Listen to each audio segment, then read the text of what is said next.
નમસ્કાર. આજે તારીખ 12 મે 2022 ગુરુવારના રોજ સમય સાંજે 5:30 કલાકે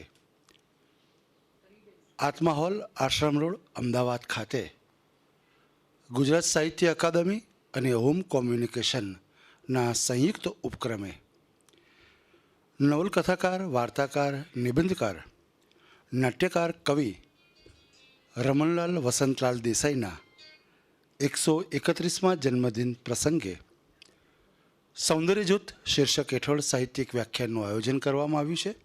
આપ સૌનું સ્વાગત છે. આજના વક્તા માન્ય શ્રી પ્રવીણભાઈ દરજી અને માન્ય શ્રી નિયતિબેન અંતાણી વિનંતી કે મંચ ઉપર આવીને પોતાનું સ્થાન ગ્રહણ કરે. આપણે વક્તાઓનું ખૂબ તાળીથી અભિવાદન કરીશું. આપનું સ્વાગત છે સર. આપ જાણો છો તેમ ઓમ કોમ્યુનિકેશન દ્વારા છેલ્લા 9 વર્ષથી દિવંગત સાહિત્યકારોના જન્મદિન પુણ્યતિથિએ નિયમિત સાહિત્યિક વ્યાખ્યાનનું આયોજન કરવામાં આવે છે. તેમજ છેલ્લા 4-5 વર્ષથી દર મહિને હયાત સાહિત્યકારના જન્મદિનની શબ્દજ્યોતિ શીર્ષક હેઠળ એની ઉજવણી કરવામાં આવે છે. સાથે સાહિત્યના વિશિષ્ટ કાર્યક્રમો જેવા કે સાહિત્ય પંચામૃત, ગુજરાતી આત્મકથાના 150 વર્ષની ઉજવણી, પર્યુષણ સાહિત્ય પર્વ, સંસ્કૃત પર્વ જેવા વિશિષ્ટ કાર્યક્રમોનું આયોજન પણ કરવામાં આવે છે.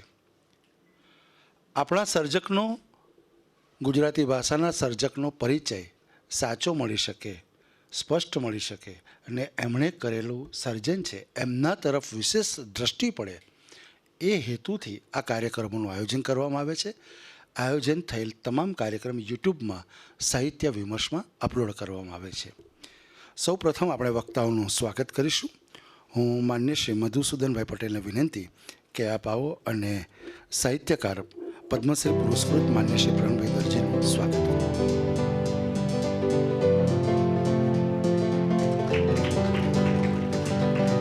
માન્ય શ્રી વાસંતીબેનને વિનંતી કે સ્મૃતિ ચિહ્નથી નિયતિબેનનું સ્વાગત કરો.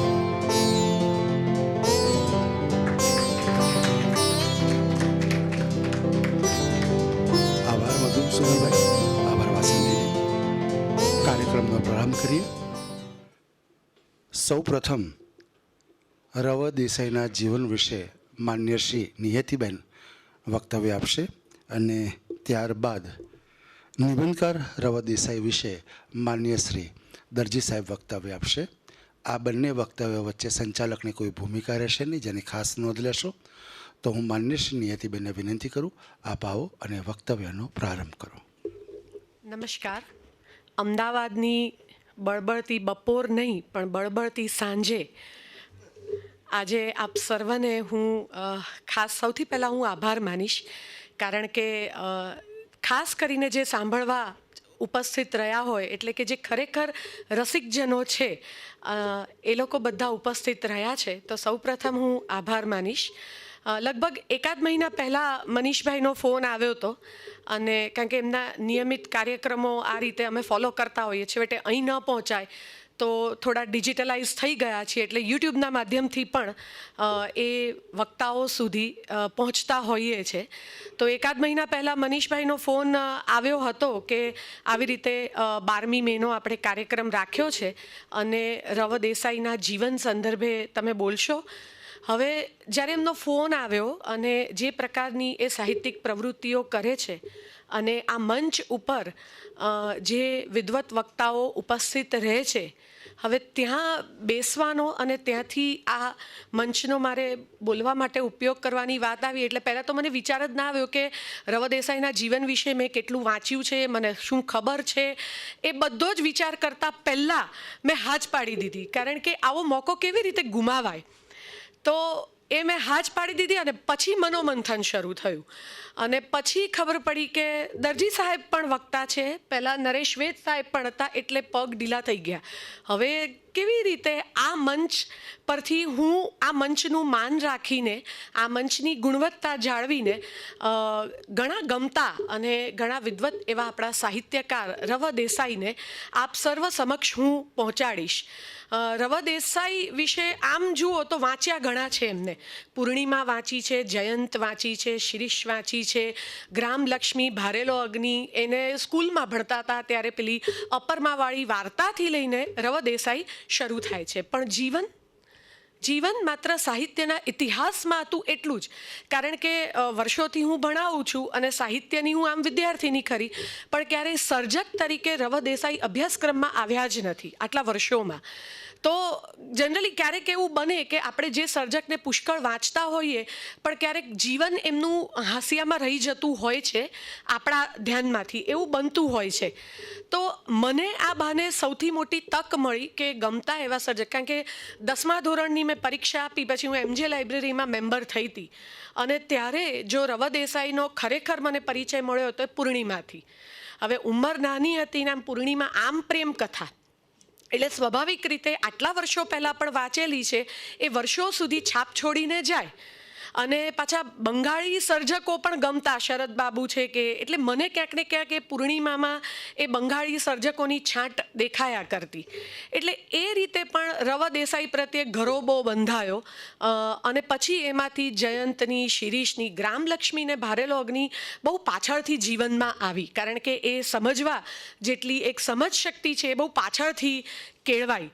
તો ત્યારથી જે રમણલાલ દેસાઈનો પરિચય શરૂ થયો, પછી તો મેં કીધું એ પ્રમાણે કે દિવ્યચક્ષુ છે કે ઠગ છે, આ બધામાંથી ધીમે ધીમે પસાર થયા અને ક્યારે ગમતા સર્જકોની યાદીમાં રમણલાલ દેસાઈનો સમાવેશ થઈ ગયો એ ખ્યાલ જ ના રહ્યો. દક્ષિણ આફ્રિકાના એક જાણીતા લેખક છે લોરેન્સ વાદેર પો. સાહિત્યકારના કાર્ય અંગે તેઓ કહે છે તે રમણલાલ દેસાઈને સર્વાંશે લાગુ પડે છે. એ કહે છે કે the writer, like the artist, the priest and the doctor, must have a purpose, perhaps even a mission. Within his means he must strive for reality as oppose to unreality, for truth as oppose to untruth, for perspective as opposed to distortion.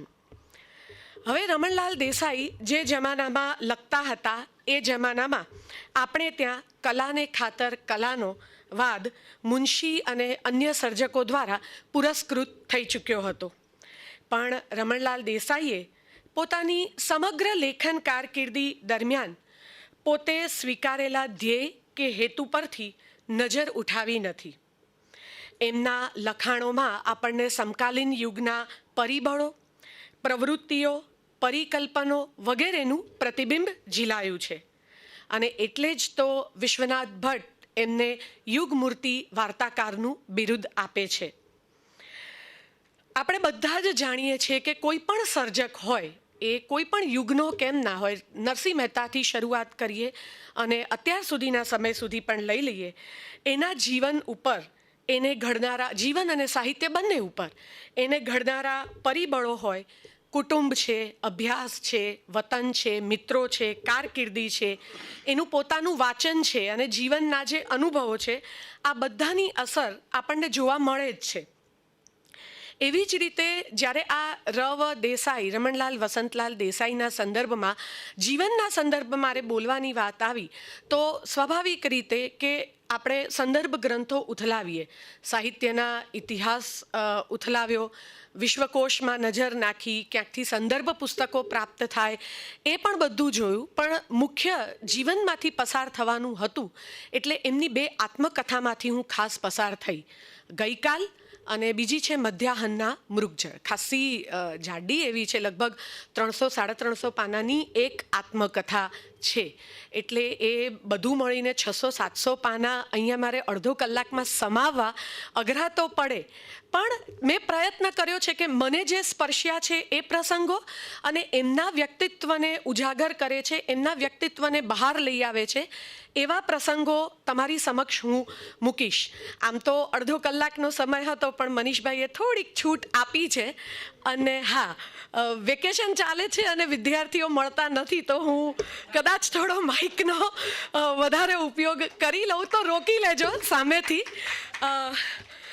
તો વાત આપણે શરૂઆત કરીએ કે એમના જે અને એક અભિનંદન ગ્રંથ જે એમના વન પ્રવેશ પ્રસંગે બહાર પડ્યો છે અને એમાંથી કેટલાક એમના મિત્રોના, એમના સંતાનોના, એમના સાથી કાર્યકરોના એ બધાના લેખ મળ્યા. એમાંથી પણ થોડુંક એમનું વ્યક્તિત્વ મેં બહાર તારવવાનો પ્રયાસ કર્યો છે.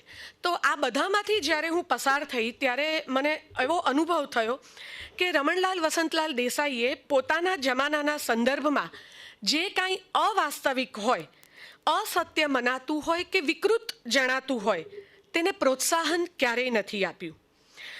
એવો એક બાળપણનો પ્રસંગ મને અહીંયા નોંધવો યોગ્ય લાગે છે.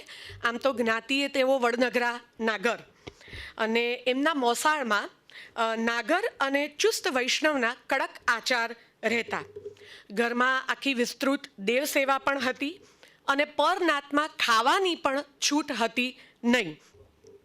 નાગર સિવાય બીજા કોઈના હાથનું બનેલું કાચું કોરું પણ ખવાય નહીં એવો કડક એમના ઘરનો નિયમ હતો અને આ નિયમ બધા પાળે.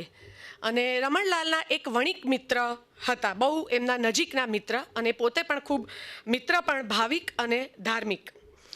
પ્રભાતિયા ગાય અને રમણલાલને શીખવે પણ ખરા. જે પેલા ઘડતર પરિબળોની વાત હોય ને, ક્યાં સાહિત્ય પોતાના મૂળ રોપતા હોય છે, તો એ પ્રભાતિયા ગાય અને રમણલાલને શીખવે પણ ખરા.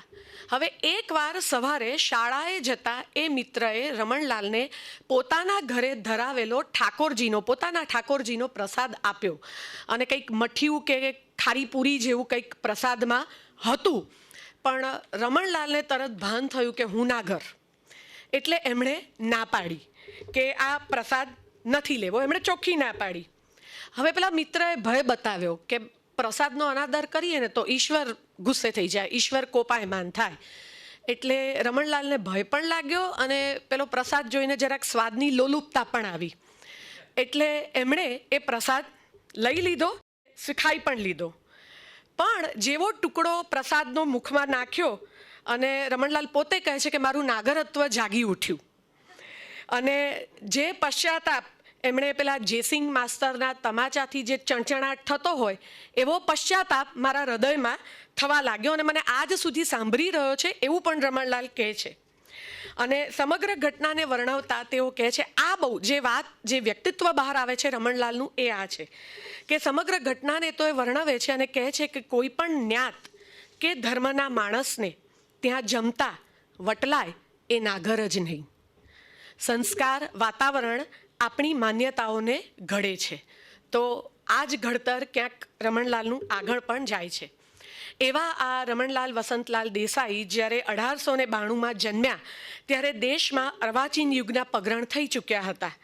અને આવા વાતાવરણમાં 1892ની મે મહિનાની 12મી તારીખે શિનોરમાં રમણલાલ દેસાઈનો નર્મદા કિનારે જન્મ થયો. એમના પિતાનું મૂળ વતન કાલોલ, પણ પિતા વસંતલાલ તથા માતા મણિબાઈ સાથે વડોદરામાં રહી ત્યાંની એક ગામઠી શાળામાં રમણલાલે શિક્ષણ મેળવવાની શરૂઆત કરી. વડોદરામાં સુલતાનપુરા નામનો મહોલ્લો અને એમાં મહાદેવનો ખાંચો તરીકે ઓળખાતી શેરી, એમાં પિતાના ઘરે રમણલાલનો અભ્યાસ શરૂ થયો. પાસે જ ચિતનિયા શેરીમાં એક ગામઠી શાળા હતી. એનું વર્ણન કર્યું છે એમણે. કામડા અને વળીઓ બાંધેલા એક અર્ધ ખુલ્લા મકાનમાં ગામઠી શાળા ચાલતી હતી. અને એ ગામઠી શાળામાં પતાસા વેચી સારા કપડાં પહેરાવી એમને દાખલ કરવામાં આવ્યા. અને મગનલાલ માસ્તર ત્યાંના અધિપતિ. એમના રૂઆબથી જ વિદ્યાર્થીઓ કંપતા રહે અને વિદ્યાર્થીઓને ઉઘરાવતા શેરીના નાકે મગનલાલ માસ્તર ગર્જના કરે, અલ્યા રમણલાલ ચાલ. ત્યારે રમણલાલ પોતાના પિતાને વિનંતી કરે, આજે હું નહીં જાઉં. અને પિતાનું વાત્સલ્ય એમાં સંમતિએ આપી દેતું. તો આવી રીતે એમના અભ્યાસની પણ શરૂઆત થઈ. અને શિક્ષણની શરૂઆત થયા પછી એમનું શિક્ષણ સ્થાન થોડો વખત રહીને બદલાઈને શિનોર તરફ જાય છે. નર્મદા કિનારે આવેલા શિનોર ગામમાં તેમનું આમ તો મોસાળ. આ મોસાળમાં તેમની માતાના એક વૃદ્ધ કાકા અને બીજા એક કાકા હતા, એમના વૃદ્ધ દીકરી રહેતા હતા. હવે એ જે વૃદ્ધ કાકા હતા એ અને પોતાના પિતાના પિતા બંનેને દાદા કહેવાનો જ્યારે પ્રસંગ આવે ત્યારે એકને શિનોર દાદા કહે અને એકને કાલોલ દાદા કહે. તો આ શિનોર દાદા અને કાલોલ દાદા એમની શેષમાં રમણલાલનું જે છે એ બાળપણ છે એ વીત્યું. અને રમણલાલના પિતા છે એ પંચમહાલના કાલોલમાં રહેતા અને એ ખરેખર એમનું વતન. શિનોર રહી ત્યાં સુધી તેઓ પ્રાથમિક 6 ધોરણ સુધી ભણ્યા. 8 વર્ષની ઉંમરે કૈલાસવતી સાથે તેમનું વેવિશાળ થયું. બહુ સરસ એમાં વર્ણન કરેલું છે 8 વર્ષની ઉંમર અને વેવિશાળ. એટલે વેવિશાળની વ્યાખ્યા તો ખરેખર ખબર ના જ હોય, પણ જે પેલી મળતી ભેટો છે કે મીઠાઈઓ છે એ બધાનો મોહ હોય એટલે વેવિશાળ ગમે. તો એ વર્ણન પણ રમણલાલે કરેલું છે એમની આત્મકથામાં. પછી 1902માં તેઓ વડોદરા આવ્યા અને ત્યાંની બ્રેન્ચ સ્કૂલમાં એ દાખલ થયા. એમના પિતા વસંતલાલ તો અગ્નેયવાદી હતા, નાસ્તિક હતા ખરેખર. જ્યારે માતા હતા મણિબાઈ એ ચુસ્ત વૈષ્ણવ હતા અને ધાર્મિક ક્રિયાકાંડમાં દ્રઢ માન્યતા ધરાવતા. પિતા એમના દેશભક્ત નામનું સાપ્તાહિક ચલાવતા હતા અને તેના ભેટ પુસ્તક તરીકે ભદ્રમ ભદ્ર છાપવાનું સાહસ કરી શકે તેટલા પ્રગતિશીલ પણ હતા. પિતાના નૂતન વિલાસ નામનું એમનું જે મુદ્રણાલય હતું એની બાજુમાં તેમના એક સંબંધીની પુસ્તકોની દુકાન હતી અને એ દુકાને વિદ્યાર્થી કાળમાં રમણલાલને વાંચન માટે અનેક પુસ્તકો પૂરા પાડ્યા. આજે વાત છે ને કે સાહિત્યકાર જે ઘડતર એનું ઘણા બધા કારણો એની પાછળ જવાબદાર હોય છે. અને 1905ના બંગભંગ પછી બનારસમાં જે કોંગ્રેસનું અધિવેશન ભરાયું એમાં એમણે હાજરી પણ આપી હતી અને ત્યારથી તેઓ દેશના રાજકારણમાં પણ રસ લેતા થયા હતા. વડોદરામાં જ્યારે તેઓ હાઈસ્કૂલમાં અભ્યાસ કરતા હતા તે દરમિયાન એક હસ્તલિખિત સામયિક વિદ્યાર્થી ભૂષણ શરૂ કરી અને તેના તંત્રી બન્યા હતા. દાંપત્ય ભક્તિ નામનું તેમનું કાવ્ય આ વિદ્યાર્થી ભૂષણમાં પ્રગટ થયેલું. સાથોસાથ વિદ્યાર્થી ભૂષણ બેટિંગ ક્લબ દ્વારા વક્તૃત્વ શક્તિની પણ ખીલવણી રમણલાલે કરેલી. રમતગમત, વ્યાયામ અને નાટકનો તેમને બહુ જ શોખ હતો અને રમણલાલ અને તેમના મિત્રો માટે આજે પિતાની જે પેલું નૂતન વિલાસ મુદ્રણાલય હતું એની જે મેળી હતી એ રંગભૂમિ હતી અને એ રંગભૂમિની ગરજ સારે ત્યાં રહીને બધા પ્રયોગો થાય અને ક્લાસમાં ચાલતા ઓઠાએ મોઢે કરે અને પછી પડદા, ડ્રેસ આ બધા સાથે નાની નાની જે રજાઓ હોય એમાં મિત્રો એકઠા થાય અને નાનું નાનું નાટક ભજવ્યા કરે અને એમાં એમને ઘણો આનંદ મળતો. હવે આ બધી પ્રવૃત્તિઓની વચમાં રહીને એમણે મેટ્રિકની પરીક્ષા આપી, પાસ કરી. હવે આપણે આગળ વાત કરી એ પ્રમાણે એમનું વેવિશાળ તો 8 વર્ષની ઉંમરે થઈ ગયેલું હતું પણ લગ્ન એમના બાકી હતા. ઇન્ટરની પરીક્ષા આપી એ પહેલાં રમણલાલ ઘણા બીમાર થઈ ગયા, પુષ્કળ બીમાર થઈ ગયા અને એક વખત એવું બન્યું કે એમના શ્વસુર પક્ષ તરફથી કોઈ સજ્જન આવ્યા અને એમણે કીધું કે રમણલાલની બીમારીને કારણે એમના શ્વસુર પક્ષવાળા તો વેવિશાળ ફોક કરવાના હતા પણ કૈલાસવતીએ ના પાડી, હું લગ્ન કરીશ તો અહીંયા જ. હવે બીમાર રમણલાલ બાજુના ખંડમાં રહીને આ સાંભળતા હતા અને પોતે કહે છે એમ કે મારું પૌરુષ અભિમાન પોરસાયું અને આ થઈ અમારા રોમાન્સની શરૂઆત. તો 1912માં પછી કૈલાસવતી સાથે તેમનું લગ્ન થયું. અહીંયા એક બીજો સરસ પ્રસંગ છે ટાંકવાનો. બ્રેન્ચ સ્કૂલમાં જ્યારે એઓ ભણતા ત્યારે એક શિક્ષકે અંગ્રેજીમાં એમનું નામ પૂછ્યું અને રમણલાલે ગૌરવપૂર્વક જવાબ આપ્યો, માય નેમ ઇઝ રમણલાલ, મારું નામ રમણલાલ છે. ત્યારે શિક્ષકે સ્મિત કરી કહ્યું, હજી વાર છે વાર રમણ બનવાની. રમણલાલ કહે છે મને કશી સમજ પડી નહીં. ઘેર જઈને પિતાજીને પૂછ્યું કે શિક્ષકે કેમ આવું કહ્યું હશે, તો પિતાએ પણ સ્મિત કર્યું અને જવાબ આપ્યો કાંઈ નહીં, એ તો શિક્ષકે ગમ્મત કરી હશે. પણ એમને વાત યાદ રહી ગઈ. વર્ષો પછી કોઈ પુસ્તક વાંચતા એમને આ રમણનો અર્થ મળી આવ્યો કે રમણ એટલે પ્રેમી. હવે પ્રેમ અને પ્રીત જેવા શબ્દો નાટકમાં જ વપરાય, શિષ્ટ કુટુંબમાં તો તેનું ઉચ્ચારણ પણ થાય નહીં. અને હું તો રમણલાલ કહે છે કે અને હું તો એ અર્થથી ભરેલું આખું નામ લઈને ફરું છું. પણ પત્નીના અવસાન સમયે રમણલાલ માત્ર 35 જ વર્ષના હતા, યુવાન. છતાં એમણે બીજા લગ્ન ના કર્યા અને બાકીની જિંદગી પોતાના સુખી દાંપત્ય જીવનને વાગોળીને જીવ્યા અને ખરા અર્થમાં રમણ એટલે કે પ્રેમી બનીને રહ્યા. મેટ્રિક થયા પછી વડોદરા કોલેજમાં એ દાખલ થયા. પ્રીવિયસ અને ઇન્ટર બંને વર્ષમાં ગણિતમાં નાપાસ. આ રમણલાલ દેસાઈ અને મારા વચ્ચે બે સામ્યતા છે, બે જ. એક તો અમે બંને વડનગરા નાગર છીએ અને બીજું ગણિતમાં લોચા. તો આ બે સામ્યતા અમારા વચ્ચે છે.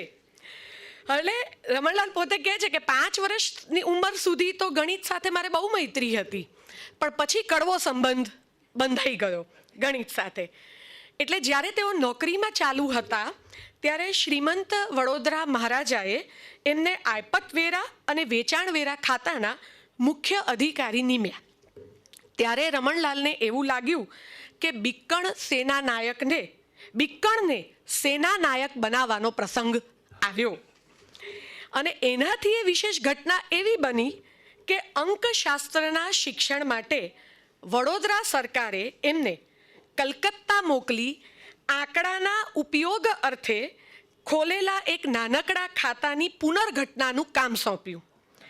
જોકે રમણલાલ દેસાઈ એમાં સફળ રહ્યા. હું એ પાસ કરી ગઈ છું ગણિત અને પહોંચી છું અહીંયા સુધી, તો એ પણ એમાં સફળ રહ્યા છે. અને આ કલકત્તાનો એમનો જે આ પ્રવાસ કહો કે એમની જે કાર્યકાળ કહો, એમાં જે સૌથી મોટો ફાયદો જે થયો છે એ કલકત્તામાં સરિયામ રસ્તાઓ ઉપર જેને આપણે રૂપ જીવનીઓ કે ગણિકાઓ કહીએ છીએ, એનો એમને ખાસ્સો એવો ત્યાં આગળ પરિચય થયો. અને એ રસ્તાઓ પર અમુક ગલીઓને જે હોય છે, અને એમણે ગણિકાના જીવન સંદર્ભે નવલકથાઓ તો લખી જ છે, પણ એના જીવનનો બહોળો અભ્યાસ કરવાનો એમને આખો મોકો પણ મળ્યો છે. અને એમાં એક મેં આમાં નહોતું લખ્યું, પણ થોડોક સમય છે તો હું એ વાત કરું કે જ્યારે સ્કૂલમાં એમને શિક્ષક તરીકે નોકરી મળતી હતી ત્યારે એ પુસ્તકો લાવી રાખે અને વાંચે જ્યારે ફ્રી સમય મળે ત્યારે. તો એમના પ્રિન્સિપાલનું ધ્યાન ગયું, તો એમણે રમણલાલને કીધું કે ભણાવવાનું ના હોય તો પણ તમારે આવા સંદર્ભ વધારાના કોઈ પુસ્તકો અહીંયા વાંચવાના નહીં. એ એમણે ના પાડી દીધી. એવું જ એમની નોકરી વખતે જ્યાં એમને પુસ્તકો ચયન કરવાનું કામ સોંપેલું હતું અને એમનું મગજ, એમનું જે સંશોધન છે એ ગણિકા એમના જીવન એના ક્ષેત્રના સંદર્ભમાં રહ્યું. તો જ્યારે પુસ્તકોના ચયન કરવા માટેની જે આખી યાદી આવે તો એમાં એ સંદર્ભના પુસ્તકો શોધતા રહેતા અને જેનું વાંચન કરીને એના સંદર્ભે આગળ કામ કરી શકે. તો એમાં પણ એમને ના પડી ગઈ. પણ મને લાગે છે કે રમણલાલ વસંતલાલ દેસાઈ જે છે એમનું જે આ એક એમનો જોક અને એમને આ જે ક્ષેત્રે કામ કરી અને આ સમસ્યાને નિવારણ લાવવાની આખી વાત થઈ, એ કદાચ પાછળથી એમના પુત્ર અક્ષયભાઈ દેસાઈ છે એ બહુ જાણીતા એવા સમાજશાસ્ત્રી હતા.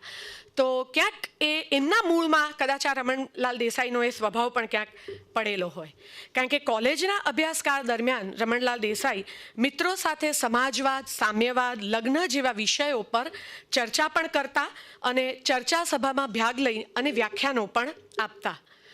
કોલેજના સામયિકમાં છપાયેલું તેમનું કાવ્ય શું કરું પાછળથી કાવ્ય સંગ્રહ નિહારિકામાં પણ એ સંગ્રહાયું છે. 1914માં BAની પરીક્ષામાં કોલેજમાં પહેલા આવવાથી તેઓ ફેલો તરીકે નિમાયા અને 1915માં સુરતમાં ભરાયેલી સાહિત્ય પરિષદમાં ભજવવા માટે એમણે સંયુક્તા નાટક લખ્યું અને મિત્રો સાથે મળીને તેની ભજવણીની તૈયારી શરૂ કરી દીધી. પણ કેટલાક કારણોસર પરિષદમાં એ નાટક ભજવાયું નહીં. એટલે છેવટે તેમણે કાલોલમાં જાહેરમાં એ નાટક ભજવી અને ત્યાંની શાળા માટે એમણે ઠીક રકમ છે એ પણ ભેગી કરી હતી. હવે આ જે સંયુક્તા નાટકની પ્રતો છે એમણે એ વખતના 5 અગ્રણી વિદ્વત એ લોકોને મોકલી, એક આપણે રિવ્યૂ લેવા માટે કહી શકીએ કે એક લેવા માટે કહી શકીએ. જેમાંથી કોઈકે કહ્યું કે આની કવિતા જે અંદર છે એ બધું આશાસ્પદ છે, તો કોઈકે કહ્યું ઠીક છે, કેટલોક ભાગ સારો છે, એવા બધા અભિપ્રાયો મળ્યા. પણ એમાંના એક વિદ્વાને તો ત્રીજા જ દિવસે એ ઉઘાડ્યા વગરનું બુક પોસ્ટ પાછું રવાના કરી દીધું અને એમાં પત્ર પણ મૂક્યો કે પોતાના કાર્યમાં એટલા ગૂંથાયેલા રહે છે કે બુક પોસ્ટ પણ હું ખોલી શક્યો નથી, એટલે હું પાછું મોકલું છું. આ રમણલાલ વસંતલાલ દેસાઈ પાછળથી આપણા યુગમૂર્તિ સર્જક થાય છે. 1916માં અંગ્રેજી અને ગુજરાતી સાથે MAની પરીક્ષા એમણે પાસ કરી, પણ તેમાં બીજો વર્ગ મેળવી ન શક્યા. તેથી પ્રાધ્યાપક બનવાનું રમણલાલ દેસાઈનું સપનું સિદ્ધ ન થઈ શક્યું. કોલેજમાં તેઓ 2 આદર્શને લઈને સાથે ચાલતા. એક, કોલેજમાં પ્રોફેસર બની તાજી, સ્વચ્છ, કિશોર માનવતા સાથે સતત સંબંધમાં રહેવું, અને બીજું, ગોપાલકૃષ્ણ ગોખલેની સર્વન્ટ્સ ઓફ ઇન્ડિયા સોસાયટીમાં જોડાઈ રાજકીય ક્ષેત્રમાં કામ કરવું. જોકે બંનેમાંથી એક પણ આદર્શમાં તેઓ સફળ થઈ શક્યા નથી. વડોદરાની શ્રી સયાજી હાઈસ્કૂલમાં શિક્ષક તરીકેની નોકરી MA થયા પછી તરત એમને સ્વીકારી લેવી પડી. પણ એ નોકરી જોકે એમણે થોડા જ મહિના કરી અને 1916ના નવેમ્બરમાં વડોદરા રાજ્યના હજૂર કામદારની કચેરીમાં અવ્વલ કારકુન, વડા કારકુનની માસિક 50 રૂપિયાના પગારની નોકરી તેમને મળી ગઈ, જ્યાં તેમને આશ્વાસન આપવામાં એમને MA, તે વખતે એવું હતું કે MA થયો છું તો નોકરીઓ કેવી પણ મળશે, પણ આ 50, અને ત્યાં પાછું આશ્વાસન આપ્યું થોડા વખતમાં 60 રૂપિયા કરી આપશું. તો પછી પિતા, મિત્રો અને પત્નીની સલાહથી એમણે આ નોકરી સ્વીકારી, એક ઉજળા ભવિષ્યની આશાએ. આ નોકરીએ પણ રમણલાલ વસંતલાલ દેસાઈને બહુ ઘડ્યા છે, કારણ કે નોકરી નિમિત્તે વડોદરાના જુદા જુદા પ્રદેશો, જુદી જુદી વળતી વ્યક્તિઓ, એના ગામડાઓ, આ બધામાં, પછી મહેસાણા, વિજાપુર, ત્યાંથી નવસારી, આ બધા સ્થળોએ તેઓ રહ્યા છે અને બધા અનુભવો ક્યાંક ને ક્યાંક એમના સાહિત્યમાં આપણને દેખાય છે. 1948માં તેઓ નોકરીમાંથી નિવૃત્ત થયા ત્યાં સુધીના 32 વર્ષ એમણે વડોદરા રાજ્યમાં જુદા જુદા સ્થળોએ જુદી જુદી પદવીઓ પર અને જુદા જુદા પ્રકારનું કામ પણ કર્યું. આ નોકરીને પરિણામે તેઓ ગામડા, ત્યાંના લોકો, તેમનું જીવન અને તેમના પ્રશ્નો વગેરેને નિકટથી જોઈ શક્યા. તેમની કૃતિઓમાં ગામડાઓ માટેની જે હમદર્દી જણાય છે તેના મૂળ એ કોઈ સૈદ્ધાંતિક માન્યતા કરતાં પ્રત્યક્ષ થયેલા અનુભવોમાં વધારે રહેલા છે. કામ વગર તેમને ઉપરી અમલદારને મળવા જવું એ પણ યોગ્ય લાગતું ન હતું. 2 વાર એમને હજૂર હુકમથી એટલે સીધા મહારાજાના હુકમથી પરદેશ વિશિષ્ટ અભ્યાસ માટે મોકલવાના હજૂર હુકમ થયા, અને બંને વખતે કોઈને કોઈ કારણસર એ મુલતવી રખાયા. પણ આવું શાને થયું, કયા કારણસર મુલતવી રખાયા, તેની પણ રમણલાલ દેસાઈએ તપાસ કરી નહીં. એટલે જ એમના પુત્રી સુધાબેન કહે છે કે સ્વમાન એ અમારા કુટુંબનો એક ખાસ આદર્શ છે. ભારતની આઝાદીની ચળવળ તથા ગાંધીજીના આદર્શો અને પ્રવૃત્તિઓને પુરસ્કાર કરતી અનેક કૃતિઓ એમણે લખી છે, આપણે બધા જાણીએ છીએ, અને તે પણ વડોદરા રાજ્યની નોકરી કરતા. વડોદરા રાજ્યની નોકરીમાં પોતાને મળેલા અભિવ્યક્તિ સ્વાતંત્ર્ય વિશે તેઓ કહે છે, દેશી રાજ્યની નોકરી કરવા છતાં મને અંગ્રેજી કે દેશી રાજ્યની કડકમાં કડક ટીકા કે મશ્કરી કરતા કોઈ ઉપરી અમલદારે રોક્યો ન હતો.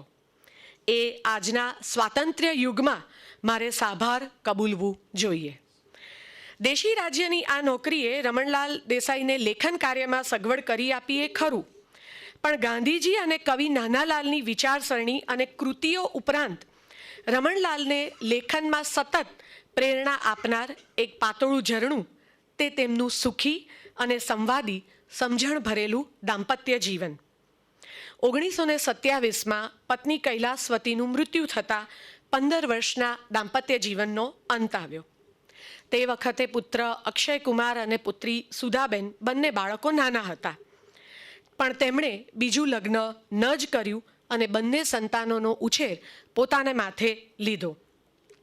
પોતાના લગ્ન જીવન વિશે બહુ સરસ, ક્યાંક કોઈ વેલેન્ટાઇન ડેમાં કોટ કરવા જેવી આખી વાત છે મારું લગ્ન જીવન પ્રમાણમાં ઘણું ટૂંકું છતાં બહુ જ સુભગ મંગલમય પરમ આનંદના અવિરત સ્ત્રોત સરખું હતું અને એણે મારી લગ્ન ભાવના અને સ્ત્રી હૃદયની ઓળખ મને આપી છે એમ આજ પણ કહેતા મને સંકોચ થતો નથી.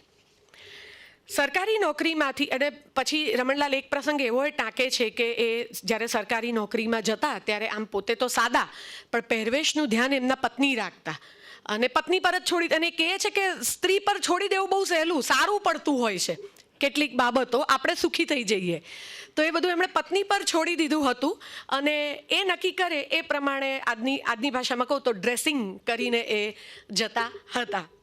અને ખાસા તમે ફોટામાં જુઓ તો બહુ હેન્ડસમ પણ છે તો કદાચ પત્નીના કહેવાથી જ એ જો તૈયાર થતા હશે તો વધારે હેન્ડસમ 100% લાગતા હશે. તો સરકારી નોકરીમાંથી નિવૃત્ત થયા પછી રમણલાલ સમાજ સેવા અને સાહિત્ય સેવા માટે વધુ પ્રવૃત્તિશીલ બન્યા. હવે વડોદરા માટે તેઓ વ્યક્તિ મટીને સંસ્થા બન્યા. વડોદરા શહેરની તમામ સાહિત્યિક સાંસ્કૃતિક પ્રવૃત્તિ પર રમણલાલની છાયા પથરાઈ ગઈ. 1952ના ડિસેમ્બરમાં અખિલ ભારત શાંતિ પરિષદે વિયેના વિશ્વ શાંતિ પરિષદમાં મોકલેલા પ્રતિનિધિ મંડળમાંના એક તે રમણલાલ વસંતલાલ દેસાઈ અને તેમણે વિયેનાની મુલાકાત લીધી અને ત્યાંથી તેઓ રશિયાના પ્રવાસે ગયા. પેટના વાયુ તથા દમના રોગો રમણલાલને લાગુ પડ્યા હતા છતાં ગંભીર કહી શકાય તેવી કોઈ માંદગી હતી નહીં. પણ 1954ના સપ્ટેમ્બરની 20મી તારીખે બપોરે ભોજન પછી આરામ કરતાં ઊંઘમાં જ અચાનક હૃદય બંધ પડી જવાથી તેમનું અવસાન થયું. 62 વર્ષના આયુષ્યમાં એમણે લગભગ 68 જેટલા પુસ્તકો લખ્યા છે. એમનું જીવન એમના જન્મ સ્થળ શિનોર પાસે વહી જતી નર્મદાના પ્રવાહ જેવું શાંત, લગભગ સ્થિર, નીરવ અને નિર્મળ છે. બાળપણમાં નર્મદા કિનારે રહેવા છતાં તેઓ તરવૈયા ના બની શક્યા તેમનો એમને સતત અફસોસ છે અને એમાં તેમના વડીલોનું અત્યંત વાત્સલ્ય કારણરૂપ હતું અને આ વાત્સલ્ય એટલે પારાવાર ચિંતા. પરિણામે આ મહાનદીના સાનિધ્યમાં રહેવા છતાં પણ તેને તેઓ માણી ન શક્યા. ઓવારાના 2-3 પગથિયાથી નીચે જવાનું કે તરતા તરતા મિત્રો સાથે નર્મદા પાર કરવાનું જોખમ તેઓ ક્યારેય લઈ શકતા નહીં. જો એવું કરે તો નાથો અને કાળીઓ નામના 2 માછી નોકરો એમની 4 આંખો એના પર જ રહેતી અને પંગોઠા પકડી અને રમણલાલને બહાર લઈ આવે. પણ પછી રમણલાલ કહે છે કે અંતે વર્ષો પછી બનારસમાં ગંગાજીએ આછું પાતળું તરવાનું શીખવ્યું. રમણલાલને નાનપણથી જ સંગીતનો શોખ હતો અને એટલા માટે તેઓ બળવંતરાય ઠાકોરની અર્થગન અગેય કવિતાથી નહીં પણ નાનાલાલની ઉર્મી પ્રધાન ગેય કવિતાથી આકર્ષાયા હતા. અને સંગીતના શોખીન હતા એટલે જ્યારે એમની મહેસાણા બદલી થઈ હતી ત્યારે પોતાના ઘરની નજીક રહેતા દક્ષિણી ભાઈઓના સંગીતના જલસામાં નિયમિત જતા અને અહીં જ તેમને જુગલદાસ નાયક નિમિત્તે સંગીત જ જાણે મળ્યું. આ સિવાય આ સમય દરમિયાન એમને વિજાપુરમાં જૈન આચાર્ય બુદ્ધિસાગરજી, બોરિયા સ્વામી તેમજ લોકપ્રિય કવિ ઋષિરાજ પણ એમને મળ્યા હતા. અને રમણલાલ દેસાઈ નવસારીના નાયબ સુબા એટલે કે ડેપ્યુટી કલેક્ટર પણ રહી ચૂક્યા છે અને ત્યાં એમને સોરાબજી દેસાઈ, ફરદુન આટિયા અને શંકરલાલ નાથજી દવે જે આજે પણ સયાજી વૈભવ લાઇબ્રેરી નવસારીમાં છે તો એની સ્થાપનામાં અથવા એને ઊભી કરવામાં શંકરલાલ દવેનો ઘણો ફાળો છે એવા મિત્રો અહીંયા એમને નવસારી દરમિયાન પણ મળ્યા. હવે એક આ પ્રસંગ બહુ મજાનો છે. અહીં આટલી બધી કૃતિઓ એમની મોટાભાગની કૃતિઓમાં ગાંધીવાદી વિચારો, આદર્શો, પ્રવૃત્તિનું નિરૂપણ રમણલાલે કર્યું છે પણ ક્યારેય પ્રત્યક્ષ રીતે સીધું કે આડકતરી રીતે કોઈ દિવસ ભાગ લીધો નથી. અને એક વખત ટ્રેનમાં બારડોલીથી સુરત જતી વખતે એ જ ખાનામાં ગાંધીજી, વલ્લભભાઈ પટેલ અને વિઠ્ઠલભાઈ પટેલ એ જ ખાનામાં એમની સાથે મુસાફરી કરતા હતા. પણ રમણલાલ દેસાઈનો સ્વભાવ સંકોચશીલ એટલે આખી યાત્રા દરમિયાન એક અક્ષર પણ તેઓ એમની સાથે બોલ્યા નથી. તો પોતાના કોલેજ કાળ દરમિયાન વડોદરાની કોલેજ જે વડોદરાની પોતાની કોલેજની લાઇબ્રેરી અને સંપતરાવ પુસ્તકાલય એનો એમણે ભરપૂર ઉપયોગ કર્યો. અને તેઓ હંમેશા માનતા કે પોતાના ઘડતરમાં વડોદરા રાજ્યની આ બંને લાઇબ્રેરીઓએ બહુ સારો ફાળો આપ્યો છે અને ઈશ્વરદત્ત સગવડ એમના માટે બની રહી છે. અને કોલેજ કાળમાં એમના પર કલાપીએ બરાબર પકડ જન્માવી હતી, કલાપીની કવિતાઓએ. અને કલાપીની જે વિષાદભરી અને ઉર્મિભરી, દર્દભરી, જે આપણા માનસને ઉજ્જવળ કરતી જે કવિતાઓ છે એ 2-3 વર્ષ સુધી એમના માનસપટ ઉપર છવાયેલી હતી. અને વાંચતા વાંચતા કલાપીના કાવ્યો પણ એમને મુખપાઠ થઈ ગયા હતા. પણ તે વખતે મિસેલેનીમાં છપાયેલી તેમની એક કવિતા, જો આ પણ પ્રસંગ જે એક છે એમના સ્વભાવનો આપણને પરિચય આપશે. બુલબુલ ઉડ્યું ગુલઝારથી, ગુલગુલ બધા ધરણી ઢળ્યા. હવે એવી બુલબુલ અને ગુલગુલના પ્રયાસવાળી પોતાની કવિતા પર તેઓ દિવ્ય ચક્ષુમાં હસ્યા છે. અને એટલે જે કહી શકે છે કે પોતાની ખામીઓ પર હસવાની ટેવ વધારે પ્રમાણમાં વિકસે તો મોજના સાધનોમાં બીજાના વ્યક્તિત્વની સાથે આપણું વ્યક્તિત્વ પણ આવી જાય. અને પોતાને ન હસી શકતો માણસ બીજા માનવીને પણ સાચી રીતે હસી ન જ શકે. હવે આ કવિતાઓનો જે એમના આખો દોર છે એમાં એમના પિતાના હાથે એમની કેટલીક કવિતા ચડી ગઈ કિશોરવયમાં. અને તે વખતના જે જાણીતા કવિ હતા, કવિ જેઠમ, એમને વસંતલાલ દેસાઈએ રમણલાલની કવિતાઓ 2-3 બતાવી. તો કવિ જેઠમે એમની કવિતાઓ પર નજર ફેરવીને કહ્યું, શરૂઆત ઠીક છે. પછી વર્ષો પછી કોલેજમાં ફરી એક વખત પિતાએ કવિ જેઠમને રમણલાલની કવિતાઓ બતાવી. ફરી વખત કવિ જેઠમે કવિતાઓ પર નજર ફેરવીને કહ્યું, શરૂઆત ઠીક છે. તો પિતાને હસવું આવ્યું અને રમણલાલને કહ્યું, હજી તું શરૂઆતથી વધારે ઊંચો આવ્યો એવો લાગતો નથી. પિતા વસંતલાલ કુસુમમાળા, હૃદયવીણા, પ્રાર્થનામાળા જેવા પુસ્તકો ઘરમાં લાવતા અને માતા મણીબેન પ્રેમાનંદ અને દયારામની કવિતાઓ મુખપાઠ કરાવતા. એવામાં હિંમતલાલ અંજારિયાનું કાવ્ય માધુર્ય કરીને પુસ્તક રમણલાલના હાથમાં આવ્યું.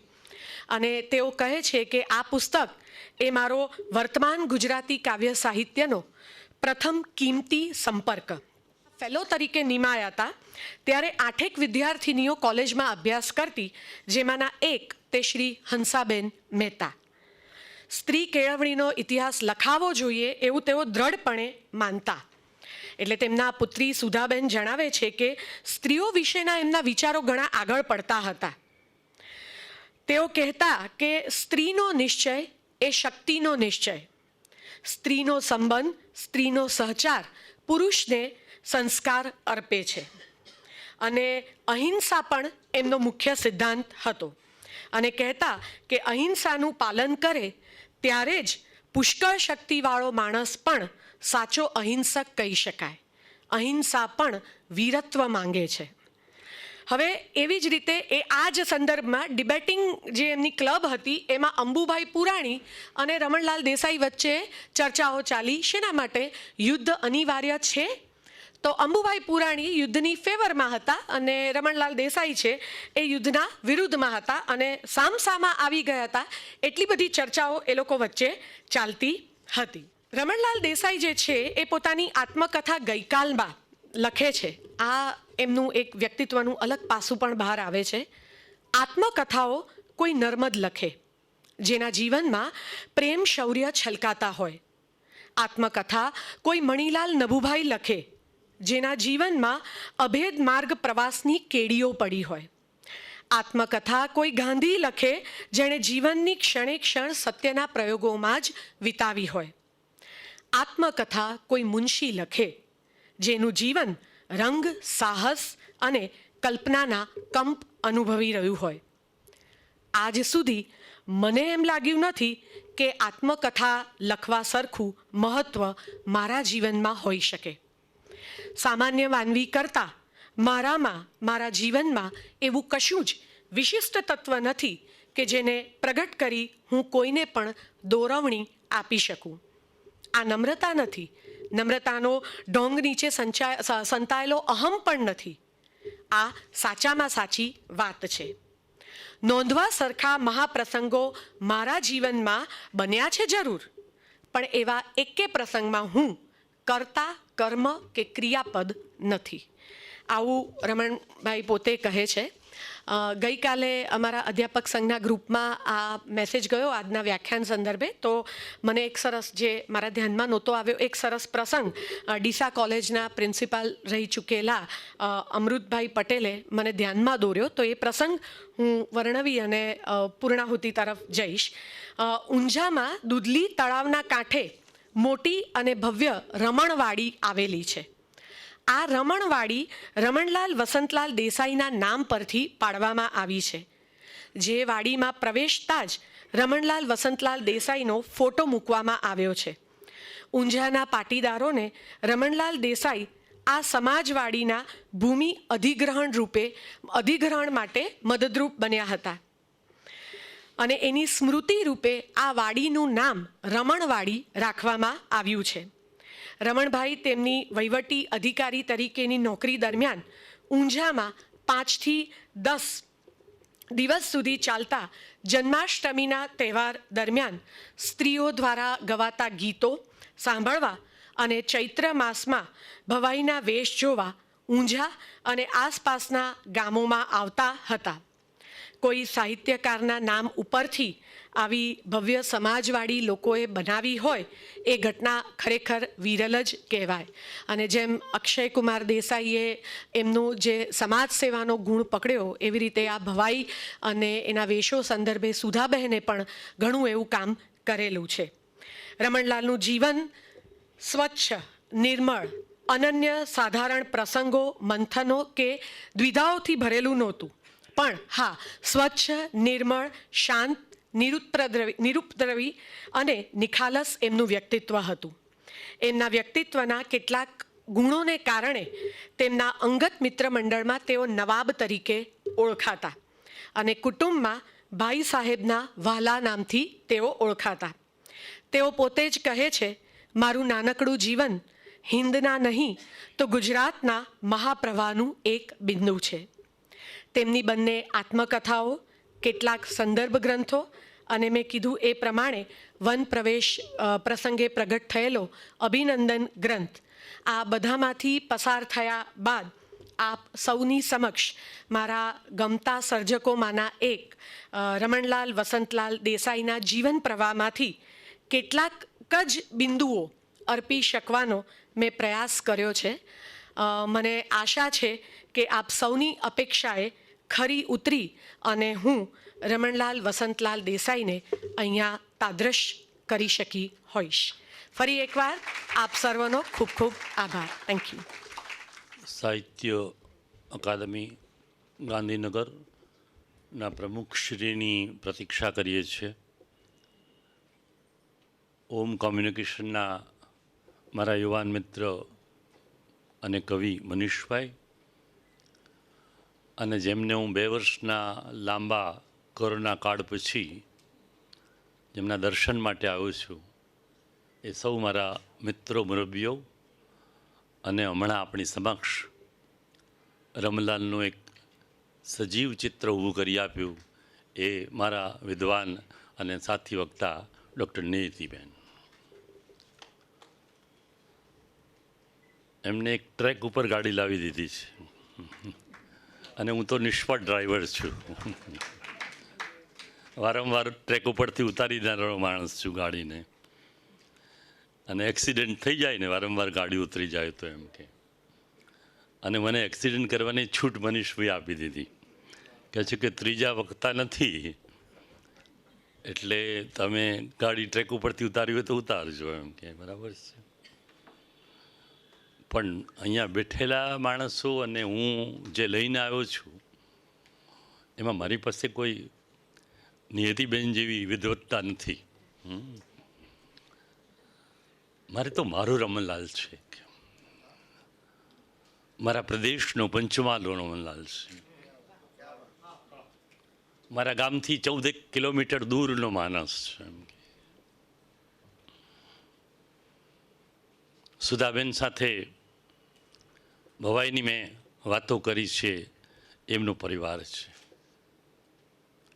અક્ષયકુમારને પણ મુંબઈમાં 2 વાર પત્ર વડે મારે મળવાનું બન્યું છે. અને સૌથી વધારે નીતિબેન તો એ છે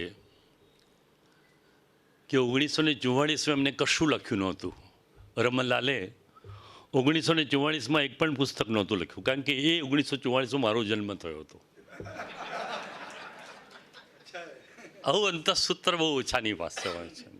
મારો જન્મ 1944માં થયેલો, અને જો અંતઃસૂત્ર કેવું છે કે એમને કશું લખ્યું 1944માં એમ કે.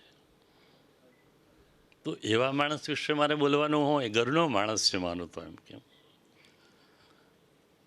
એટલે ક્યાંથી શરૂ કરું આવા લેખક માટે, આવા સર્જક માટે એમ કે. ગુજરાત કોલેજમાં થોડા ફ્લેશિશ મારે કહેવા છે એમ કે. છોકરાઓ ભણતા હોય ત્યારે પ્રોફેસરો આંટા મારતા મારતા પહેલાં ભણાવતા હતા, અને છોકરાઓ પૂઠું ચડાવેલું હોય એમના પાઠ્યપુસ્તકનું, અને અંદર રમણલાલની નવલકથા હોય કે નિબંધ હોય અંદર આખો, અને લોકો વાંચે એમ કે. હવે લોકોને આપણે સામેથી ભદ્રમ એમના પિતાશ્રીએ મફત બેન વેચેલા. તમે કહ્યું ને ભદ્રમ, એ તો એમને મફત આપેલા બધાને, મફત વાંચો એમ કે. એટલે એ જમાનામાં પણ વંચાવવા માટે લોકો મફત પુસ્તકો વેચતા હતા. આજે પણ રમણીકભાઈએ શરૂ કર્યું છે હમણાં કનુભાઈનો હમણાં ગ્રંથ બહાર પડ્યો ચિત્રકારનો, એ મફત બધાને મોકલે છે એમ કે. તો હું એ રમણલાલની વાત કરતો કે બલવંતરાય ઠાકોર જેવો માણસ એમ કે, જે સામાન્ય પણ એવું કે તને કવિતા કેમ લખો છો ભાઈ, બંગડીનો ધંધો કરો તો કર ને, એના કરતાં એ સારું પડશે એવું કે. એવું બલવંતરાય કહે. એ બલવંતરાય રમણલાલ વસંતલાલ દેસાઈ માટે એવું લખે છે કે ટ્રેનોમાં જ્યારે મુસાફરી કરીએ છીએ ત્યારે જુવાન છોકરાઓને અલા રમણલાલની છેલ્લી નવલકથા કઈ એમ કે, અલા હમણાં એમનું છેલ્લું પુસ્તક કયું બહાર પડ્યું, એની ચર્ચાઓ કરતાં હું સાંભળું છું એમ કે. આ બલવંતરાય ઠાકોર કહેતા, અને તે રમણલાલ વસંતલાલ દેસાઈ માટે એમ કે. અને એની સામે આ માણસ સાવ જુદો છે. હું કેમ લખું છું, કેવી રીતે લખું છું, શા માટે લખું છું, એને એ વિશે ઘણી બધી વાતો કરી છે એમ કે. અને પછી કહે છે કે ઘણી મોટી ઉંમર પછી મને ખબર પડી કે હું ખરેખર લેખક જેવો છું એમ કે છું. આ હું ફ્લેશિશ જરા જુદા કારણસર આપું છું કે મને ઘણી મોટી ઉંમરે ખબર પડી કે હું લેખક જેવું કંઈક લખું છું એમ કે. આજે તો મને ફેસબુક પર એકનું કવિતા આવે ને તો તરત જ લખે કે ફલાણી આ તે ભણવા આવી બધી આમ તેમ, બરાબર છે. પહેલાં તો કેટલું બધું લખ્યા પછી કહે છે કે હવે કંઈક મને એમ લાગે છે કે હું લેખક જેવો છું એમ કે. ગુજરાતની પ્રજાને એમ કે આ માણસ કે મારે તો રાજકુમારી આપવી છે આ લોકોને, મારે તો આ બધા વાચકોને રાજકુમારી આપવી છે, હું તો રાજકુમારી લઈને આવ્યો છું એમ કે છે. પણ હવે એમને દાસી જોઈતી હોય તો હું શું કરું એમ કે છે. સંયુક્તના નાટકના સંદર્ભમાં એમને પાછળથી વાત કરી કે આ બધાને દાસી જોઈએ છે એમ કે, ને હું રાજકુમારી લઈને આવું છું. આ પણ હું કારણસર કહું છું કે હું રાજકુમારી લઈને આવું છું અને આ લોકોને દાસી જોઈએ છે. આ રમણલાલ એમ પણ કહે કે મારે લખવા માટે કંઈ ટેબલની જરૂર નથી પડતી, કોઈ ચોક્કસ સમયની જરૂર નથી પડતી એમ. હું તો ઘણી વખતે બે ઢીચન ટેકવીને ઉપર પાટીઓ મૂકી લખાવું છું કે છે, બે ઢીચન ઉપર પાટીઓ મૂકીને લખતો જ છું એમ કે. અને 80 જેટલા પુસ્તકો નિયતિબેન, 80 જેટલા પુસ્તકો, એમાંથી 34 નવલકથા અને બાકીના 46 જેટલા એમના બીજા ગદ્ય અને પદ્યના થોડાક પુસ્તકો એમ કરીને બીજા હતા. અને છતાં તમે જુઓ કે 34 ઉપર જ લગભગ મૂલ્યાંકન થતું રહ્યું છે. નવલકથાકાર તરીકે જ એમનું મૂલ્યાંકન થતું રહ્યું છે. પેલો ગદ્યકાર બાજુ ઉપર રહી જાય છે, લગભગ બાજુ ઉપર રહી જાય છે. એટલે મારે એ વાત પણ કરવી હતી કે લગભગ આ બાજુ પર રહી જનારો લેખક છે જેને ગદ્યમાં આટલું બધું કામ કર્યું છે એ માણસને. અને આ સાધારણ કક્ષાનો લેખક નહોતો. 1920માં મુનશીનો જ્યારે બરાબર મધ્યાહન લખતો હતો, બરાબર, ત્યારે સંયુક્તા લઈને આવે છે એમ કે જો આ એક બીજું પાસું પણ હું કહેવાનો છું આગળ, પણ મારા જ્યુરિડિક્શનમાં નથી આવતું એટલે ઓછી વાત કરીશ. નાટક વિશે પણ એ ઉપેક્ષા પામ્યા છે સતીશભાઈ. નાટક વિશે ને નિબંધ વિશે જે વાત થવી જોઈએ આપણે ત્યાં નથી થઈ. આ સંયુક્તા 1920માં લઈને પ્રવેશ, જે માણસ જ નાટક લઈને આવે છે. પછી તો એને ઘણી બધી જુદી જુદી વાતો કરી છે નાટક વિશે પણ. એટલે રમણલાલ આપણા મનમાં જે અંકિત થયેલા છે એ નવલકથાકાર તરીકે છે. ઠગથી માંડીને ભારેલા અગ્નિ અથવા તો દિવ્યચક્ષુ, આ બંને નામ પણ ઘણા બધા આપ્યા. એ નવલકથાથી જ એમનું મૂલ્યાંકન કરીએ છીએ. તો જે ગુજરાતના સાહિત્ય જગતમાં, શિક્ષણ જગતમાં, સંસ્કાર જગતમાં, સંસ્કૃતિના સંદર્ભમાં જે માણસનો વારંવાર લેવાય છે, એ માણસનું જોઈએ એવું મૂલ્યાંકન, જોઈએ એ પ્રકારની દિશામાં થવું જોઈતું મૂલ્યાંકન હજુ કંઈક બાકી છે. તો જે રમણલાલને એના ગદ્યના પુસ્તકો વાંચીએ છીએ ત્યારે અને એની ગદ્યના પુસ્તકો વાંચતા વાંચતા એકાદ પેરેગ્રાફમાં, એકાદ ગદ્ય ખંડોમાં જ લખેલી પ્રસ્તાવનાઓ જ્યારે વાંચીએ છીએ ત્યારે એક બીજી વાત પણ એમાંથી સ્ફુરે છે. એ કે છે ગુલાબ અને કંટકની પ્રસ્તાવના લખતા લખતા એમ, અને સાહિત્યને જીવનની વાત કરતાં કરતાં અને સાહિત્ય અને ચિંતનની વાત કરતાં કરતાં કહે છે કે અભ્યાસ અને ચિંતનથી લખ્યું છે આ બધું. કે છે જો નમ્રતા જો, પણ હું કંઈ કોઈ અભ્યાસી નથી કે ચિંતક નથી, એ મારે સ્પષ્ટ કરવું જોઈએ. એમ કે જો હું કોઈ અભ્યાસી નથી કે ચિંતક નથી, એ મારે સ્પષ્ટ કરવું જોઈએ. અને ગુલાબ અને કંટકમાં એમ કે છે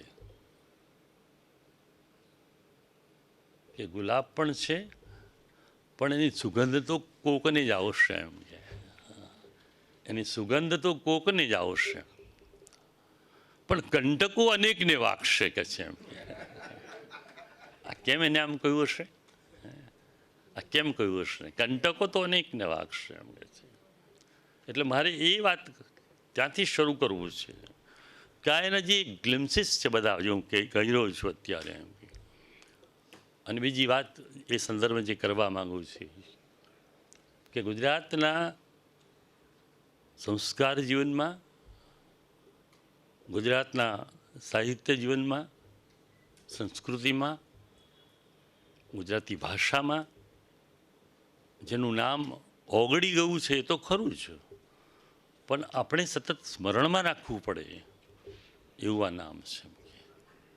એટલે મને હતું કે 130 વર્ષ થયા અને 131મા વર્ષની આપણી અકાદમીને ઉજવણી કરે છે, તો 130 માણસો તો હશે જ. મને એમ થયું, અને જુવાનિયાઓ તો ખાસ હશે મને એમ કે.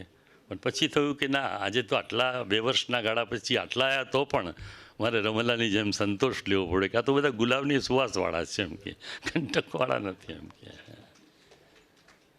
તો એને જે ગ્રંથો લખ્યા, બધા ગ્રંથોના નામ હું આપું એનો કંઈ બહુ અર્થ નથી લાગતો, પણ જીવન અને સાહિત્ય વિશે, સાહિત્ય અને ચિંતન એવા પહેલાં 2 જીવન વિશેના 2 ભાગ છે, પછી સાહિત્ય અને ચિંતન, ઉર્મી અને વિચાર, ગુલાબ અને કંટક, ગુજરાતનું ઘડતર, ભારતીય સંસ્કૃતિ, અપ્સરાના 5 ખંડો, આ બધા વાંચનારને એમ લાગશે કે આવું લખવા માટે, જો નિબંધ લખવા માટે, એમ આવું લખવા માટે એમ નહીં, નિબંધ લખવા માટે. પછી આગળ મારું સ્ટેપ આ છે કે આવું લખવા માટે અને નિબંધ લખવા માટે જે નર્મદ કહેતો કે જેવી તેવી વાત નથી, તો એવી જેવી તેવી વાત નથી એ વાત અહીંયા બરાબર જોવાય છે કે આ માણસ આવા નિબંધો કેવી રીતે લખી શક્યા. એમ કેવી રીતે લખી શક્યા, એમ આ કેવી રીતે લખી શક્યા એ મુદ્દો હું એટલા માટે કહું છું કે આ ઉવેખાયેલો છે. વિષ્ણુભાઈ, આ એના નિબંધો બહુ ઉવેખાયેલા છે. હું તો આ ચાલુ વ્યાખ્યાને મને યાદ આવ્યું એટલે કહું કે આપણે અકાદમીએ એમનું એક સરસ ચૂંટેલા નિબંધોનું કલેક્શન કરવું પડે. એટલા ઉત્તમ નિબંધો મળે, વધારે તો 200-250 પાનનું પણ કરવું પડે. તો એને નિબંધ જે લખ્યા ત્યારે વાંચતો ગયો જેમ નિબંધો એના 1970માં વાંચેલા, પછી એના નિબંધો મારે વાંચવાનું ઓછું બન્યું હતું.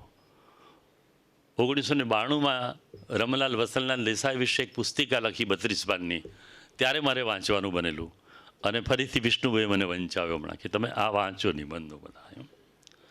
તો એ નિબંધો વાંચતા વાંચતા યુ કાન્ટ બિલીવ ઇટ, 490 વર્ષ પહેલાં ફ્રાન્સમાં થયેલો મોન્ટેન મને સતત યાદ આવ્યો. એમ કે 490 વર્ષ પૂર્વે ફ્રાન્સમાં કે હું રમલાલ અને મોન્ટેનને એક સાથે જ જોયા કરતો હતો કે આ કેવી રીતે મોન્ટેનમાં બન્યું અને કેવી રીતે આ આપણા રમણલાલમાં બન્યું.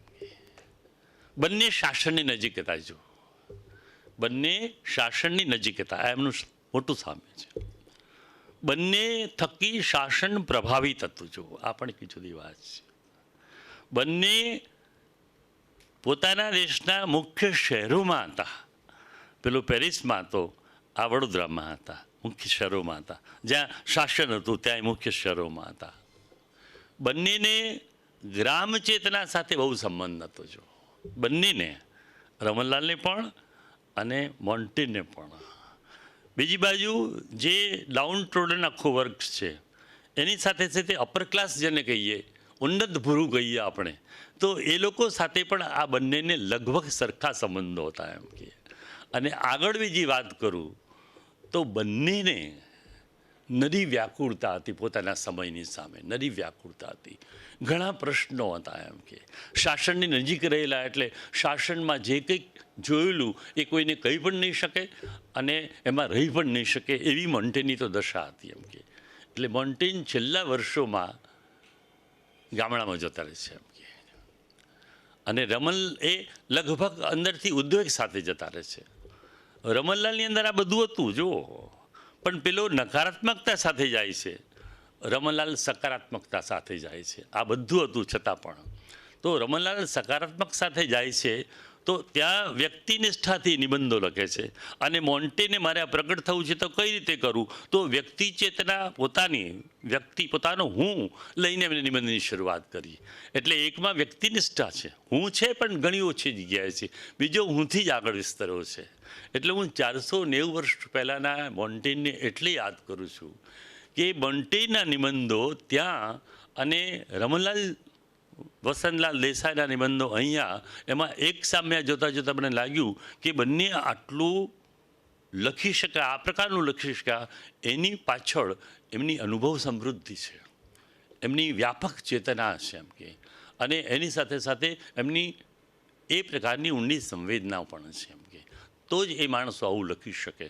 અને બંને ભાષા પણ, જો મોન્ટેન અને રમણલાલે એલિયટ જેને કોમન ટુ પીપલ એમ જે કહે છે, પછી ભાષા મારું કાન સાંભળવા તરસતો હોય રોજ રોજ, મારું હૃદય સાંભળીને આનંદિત થતો હોય, એવી ભાષામાં લખવાનું બંનેને ગમતેલું. એટલે મોન્ટેને પણ એના નિબંધો એવી રીતે લખ્યા અને રમણલાલે પણ એવી ભાષામાં લખ્યા. એટલે એમને ખબર હતી કે હું આપવા આવ્યો છું આ પેલી રાજકુમારી, પણ એમને દાસી જોઈએ છે તો દાસી તો નહીં જ આપું, રાજકુમારી જોઈતી હોય તો જરા જુદા વેશ આપીશું. તો એ નર્મ મર્મ કટાક્ષ વ્યંગ એ બધી ભાષાવાળી લઈને જે એમને ગમે એવી ભાષા વાપરી, પણ કોથરામાં પાંચરી નાખીને બરાબર વિંજ્યા કરી છે, જે મોન્ટેનમાં પણ હતું, એના ઘણા નિબંધોમાં મળે છે. તો હું મારી શરૂઆત એટલા માટે ત્યાંથી કરું છું કે નિબંધકાર મોન્ટેન એ એટલે નિબંધો લખી શકો, જે નર્મદ કહેતો તો ફરી પછી યાદ કરું છું કે જેની પાસે આવી વિચાર સમૃદ્ધિ હોય, અનુભવ સમૃદ્ધિ હોય, ગતિશીલતા આવી હોય, ચેતના એની અનેક સ્તરોમાં વિહાર કરી ચૂકી હોય, અનેક પ્રકારના માણસોને જે મળી ચૂક્યો હોય, અનેક પ્રકારના માણસોના અનુભવમાં જે વારંવાર પોતાની જાતને ઝપકોડા કર્યું હોય, જાણે એવા માણસને નિબંધ લખે, એવો માણસ નિબંધ લખે તો કદાચ તમારી સાથે, મારી સાથે એ વાતચીત કરતો હોય આપણે લાગી શકે. બાકી નિબંધ વાંચીને ભૂલી જતા હોય છે, પણ વાતચીત કરતો હોય માણસ એમ કે. તો રમણલાલમાં એ વસ્તુ દેખાય છે એમ કે. તો આવો નિબંધકાર આને કારણે નિબંધ તરફ વળ્યા એમ મારું માનવું છે. એટલે કહે છે કે હું અભ્યાસી નથી, હું ચિંતક નથી, પણ મારે એ કહેવું છે કે એમની નાગરી નમ્રતા છે, અને નાગરી વિશેષણ ન વાપરું તો સાચી નમ્રતા પણ છે. નાગરીનો એક બીજો અર્થ પણ થાય એટલે કહું એ નમ્રતા છે, નાગરી નમ્રતા પણ છે. અને નિયતિ બનીને બેઠા છે એટલે મારે વધારે સ્પષ્ટ કરવું પડે એ નમ્રતા હતી એમની, બરાબર. તો એ ઊંડા ચિંતક હતા એમ કે એક એક પુસ્તક પાછળ એમને જે સમય આપ્યો છે, શું અપ્સરાના 5 ભાગો વેશ્યા જીવનના અંતરંગમાં ઉતરીને એટલો અભ્યાસ કર્યો છે કે આજે એને 5 નહીં 10 થીસીસની ડિગ્રી આપીએ તો આપી શકે. અમારા તો એના કરતાં વધારે આપ્યા આજે તો જરાક છૂટથી અપાય છે બધું. તો એ જમાનામાં એવું બધું કામ અપ્સરાના 1 થી 5 ભાગમાં કર્યું હતું. તો આ જે નિબંધ સંગ્રહોના મેં નામ આપ્યા એમ કે એમાં હું એક નિબંધ લઈને વાત કરતો તો ઘણી લાંબી થઈ જાય, એ શક્ય પણ નથી, બરાબર છે. પણ એમાં કેટલીક મુખ્ય વિચારધારાઓ જે પ્રગટ થઈ છે એ વિચારધારાઓ તમારી સામે ટૂંકમાં મૂકવા માગું છું. તો એ ટૂંકમાં મૂકું તો પણ ઠીક વિસ્તાર થાય, પણ મેં કહ્યું કે ટ્રેક ઉપરથી ઉતરી જવાની છૂટ આપી છે થોડીક મને, એટલે એ વાત કરું છું કે શિક્ષણમાં એ માણસે કેટલું બધું વાત કરી. શિક્ષણમાં આજે આપણે શિક્ષણમાં વાર તહેવારે જુદી જુદી વાતો સાંભળીએ છીએ. અગાઉના કમિશનોએ શું કહ્યું તે વિચારીએ છીએ, આજના કમિશનોએ શું કહ્યું એ વિચારીએ છીએ. આપણા શિક્ષકોના પ્રતિભાવો પણ જોઈએ છીએ, સરકારશ્રીના પણ પ્રતિભાવો જોઈએ છીએ, અને વાલીઓના પ્રતિભાવો પણ જોઈએ છે, વિદ્યાર્થીના પ્રતિભાવો પણ જોઈએ છે. તો એને તો એના જમાનામાં જે વાત કરી છે એમ કે છે કે આ યુનિવર્સિટીઓ એટલે શું કહે છે, દિવાલો એમ કે. અને કેવો સમય 1892માં જન્મ્યો, બરાબર, અને 1954માં બેને કહ્યું એ સાલ વારે હું સ્વીકારી લઉં છું, બેને કહ્યું છે એટલે અભ્યાસમાં છે માનું છું.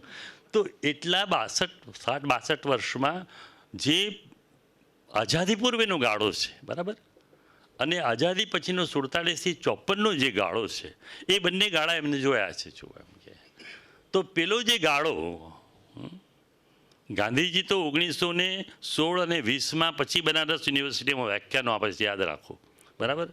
આ માણસ તે વખતે એવું કહે છે, જો કેવા દિવસોમાં 2 પ્રકારનું આખું એક જુદા પ્રકારનું આખું આપણા દેશનું વ્યક્તિત્વ હતું ત્યારે, એક તરત ભૂતકાળનો છે ને એક પછીનો.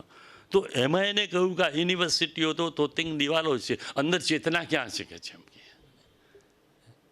પોતે શિક્ષક હતા એક જમાનામાં, બેનને થોડુંક કહ્યું ને, એક શિક્ષકથી શરૂઆત કરી હતી અને પછી સયાજીના રહસ્ય મંત્રી સુધી પહોંચેલા. અને એમને કહ્યું પછી માત્ર ચેતનાથી એવું નહીં, અને કેવો શબ્દ વાપરે, હું તો એના શબ્દો લઈને વાત કરું છું.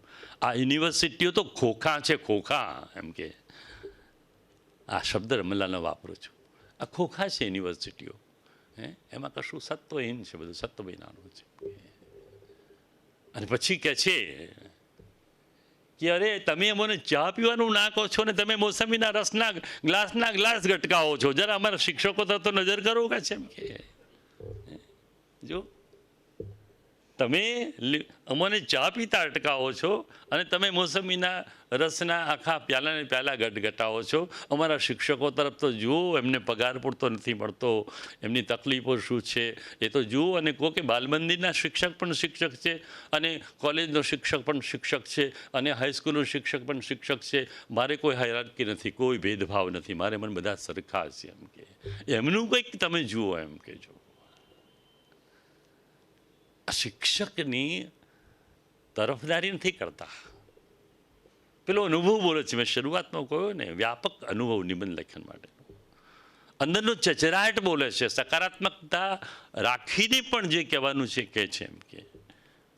તો એ જે કહે છે, અને પછી તમે જુઓ કે ત્યાં અટકીને કંઈ શિક્ષકોને એકલા પોરસાવતા નથી, પછી શિક્ષકને પણ કહે છે કે તમે શું કરો છો આખા દિવસમાં, એનો હિસાબ કાઢો છો ખરા એમ કહે છે. જો તરફદારી એકની નથી કરતા, તમે આખા દિવસમાં શું કરો છો તમારી જાતને સાંજે પૂછો કે છે એમ કે તમે કેટલું કામ કર્યું શકો, તમે તમારો ધર્મ બજાવો.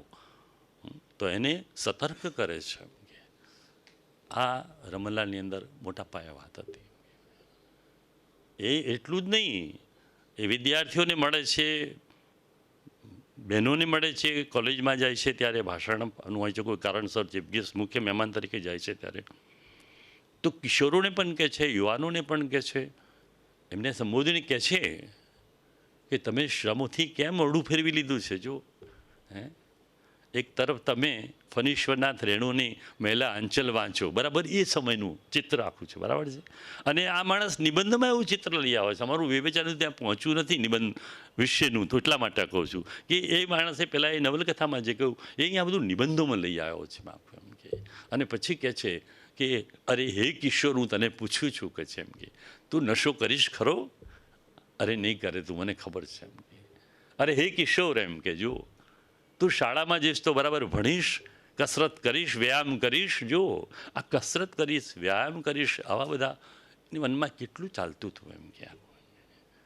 એ પોતે પણ શોખીન હતા, કસરત, ઘોડેસવારી, તલવારબાજીમાં, આ તે બધામાં, સંગીતમાં, એ બધામાં નિપુણ હતા એ બધા. તો ત્યાં શિક્ષકોને, વિદ્યાર્થીઓને અને એના વાલીઓને અને સંચાલકોને પણ કહે છે કે આ સંચાલકો એમ કે એમને કહે છે કે તમે કોઈક આ લોકોની સામે જુઓ, શિક્ષકોની સામે જુઓ, આ બાળકોની સામે જુઓ એમ કે.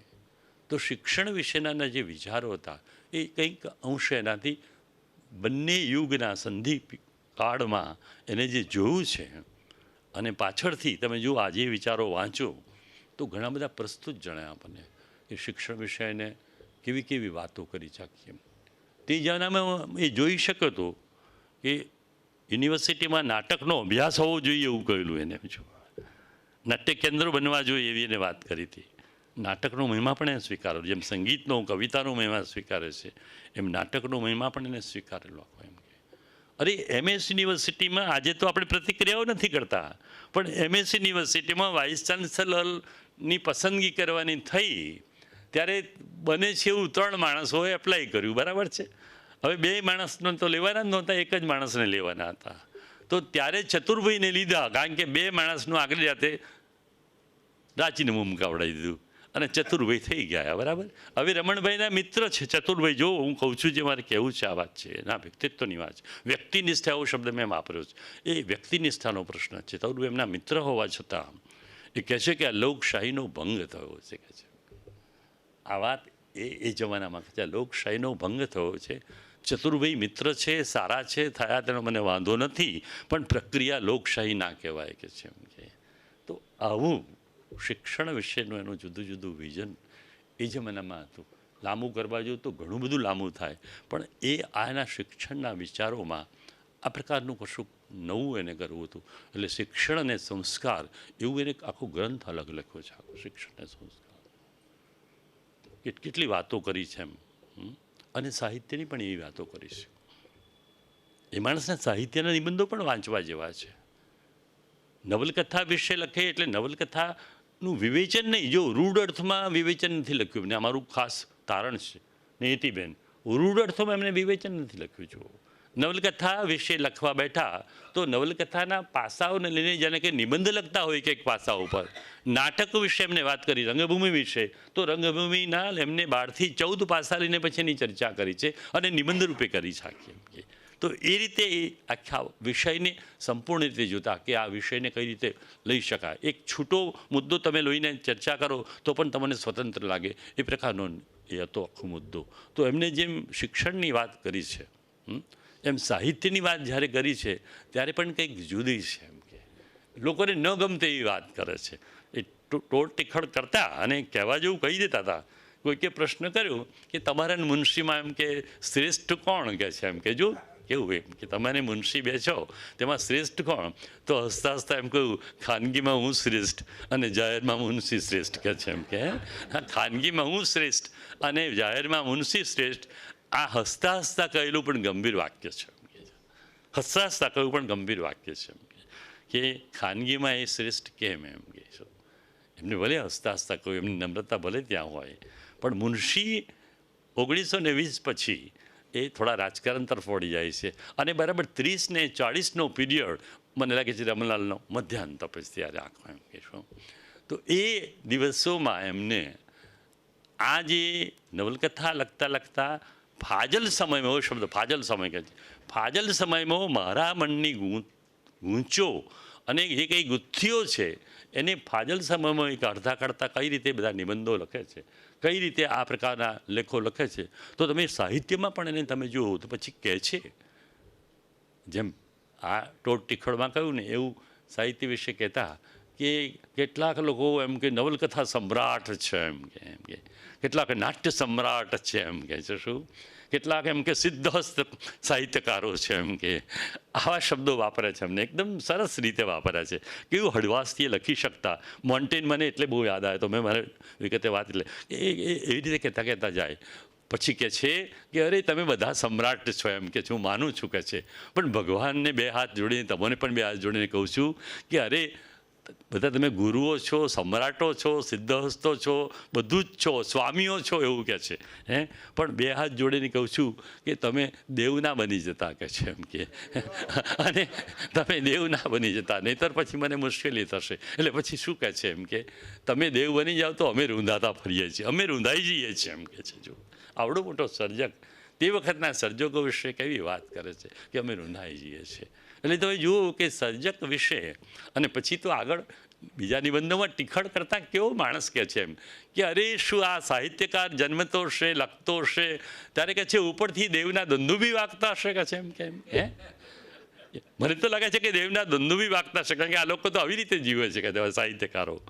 પછી એ કહે છે કે અરે આ પેલા ગંધર્વો ઉપરથી આ અને કે છે એ બધા નૃત્ય કરતા હશે, કે છે ગાયન ગાતા હશે, કે છે જ્યારે આ લોકો બધા જન્મે છે ત્યારે, એમ કરીને એમને સાહિત્યકારો માટે કહ્યું. અને પછી કહ્યું એમને એ સાહિત્યકાર તો એ કહેવાય એમ કે એક મજૂર છે તો એ મજૂરીનું કામ કરે છે, એમ અને એક બીજો અધ્યાપક છે તો અધ્યાપકનું કામ કરે છે, સાહિત્યકાર છે એ સાહિત્યકારનું કામ કરે છે. અને પછી વાક્ય મૂકે છે કે ધારો કે તમે લેખક ના હો તો શું થઈ ગયું, કંઈ કશું રંડાઈ જવાનું છે, કે છે. પછી એને ઉમેર્યું અંદર કે જિંદગીમાં થ્રિલ હોય એ જ બધું આવી ગયું, કે છે. જોવા એ માણસ જીવનને કઈ રીતે જોયું છે કે જિંદગીમાં થ્રિલ હોય ને એટલે બધું હોય, થ્રિલ વિનાનું બધું નકામું છે. સાહિત્યકાર નકામો છે, અધ્યાપક પણ નકામો છે, વેપારી પણ નકામો છે, બધા નકામા. થ્રિલ નથી હોતી તો શું કરવાનું. તો સાહિત્યની વાત કરતાં કરતાં કેવું બધું કહે છે એમ કે બલવંતરાય ઠાકોર એક તરફ એમને સામેથી પત્રો લખે છે. આ બહુ જ નોંધવા જેવી બાબત છે કે જે બલવંતરાય પાસે જતા નિરંજન ભગત પણ ડરતા હોય, ઉમાશંકર પણ થોડાક સંકોચ અનુભવતા હોય, એ બલવંતરાય સામેથી રમણલાલને કહે છે કે તારા ઉપર હું આ લખી આપું, તું કહેતો હોઉં તો, એમ કે જો આ બહુ આપણને એમ લાગે કે આજે કે આ વાત હશે શકે એવું લાગે આપણને. તો એ બલવંતરાય ઠાકોર વિશે જે આવું કે છે એના વિશે એવું લખે છે, અરે પૃથ્વીચંદ્રમાં લખ્યો તે શું થઈ ગયું, કે છે.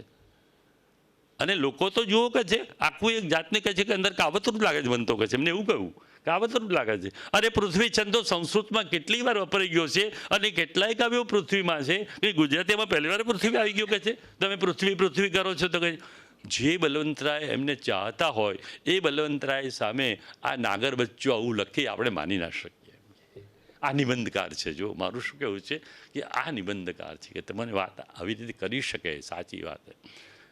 આત્મકથા લખવી એ અઘરી બાબત હશે એ કે છે, બરાબર છે, પણ નિબંધ આ પ્રકારના લખવા એ પણ અઘરી બાબત છે, કારણ કે એમાં સીધો રેપો છે. એમાં આડકતરી વાત નથી કશું કે ચાલો રુદ્રદત્તનું પાત્ર લઈ આવ્યા અથવા બવનનું પાત્ર લઈ આવ્યા મેલા અંચલમાં, કે એવું નથી. અહીંયા તો સીધી વાત છે, એમ કે નાસાગ્ર જેને કહીએ ને ગુજરાત સંસ્કૃતમાં તત્સમમાં નાસાગ્ર વાત છે, આખી સીધી વાત છે. તો એમને સાહિત્ય વિશે પણ આવી બધી વાત કરી છે એમ. અને પછી કહે છે કે હું કેમ લખું છું અને શેના માટે લખું છું, કેવી રીતે લખું છું, આ બધી વાત કરતાં કરતાં એમને કહ્યું કે માનવતાને કશું વિરોધી હોય એને હું સાહિત્ય કહેતો નથી એમ. એટલે એમની નજરમાં એ જમાનામાં મેથ્યુ આર્નોલ્ડ પણ રહ્યા હતા. જો Matthew Arnold life literature is a criticism of life, સાહિત્ય એ જિંદગીની સમીક્ષા છે એવું એના મનમાં ત્યારે પડેલું આખું એમ કે. અને બીજી બાજુ મિલ્ટન પેરેડાઇઝ લોસ્ટ ને પેરેડાઇઝ રિગેન્ડ વાળો, બરાબર છે, એના મનમાં પડેલો કે જીવનને ઉન્નત કરીએ એને જ સાહિત્ય કહેવાય એમ કે.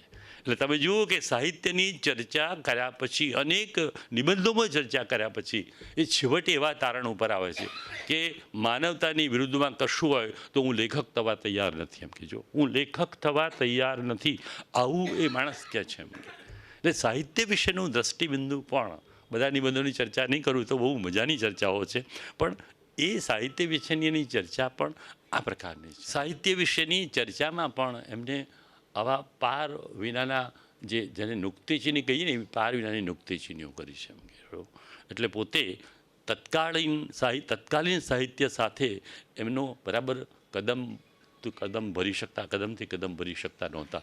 એ આખું જુદું હતું. એટલે તમે જુઓ કે એ પોતે આપકર્મી સર્જક હતા. મારે કેવું છે આ કે સાહિત્યમાં એ આપકર્મી રહ્યા છે. એમ કે કોઈના જૂથમાં નથી જોડાયા, વાદ વિવાદ કોઈ એમાં પડ્યા નથી.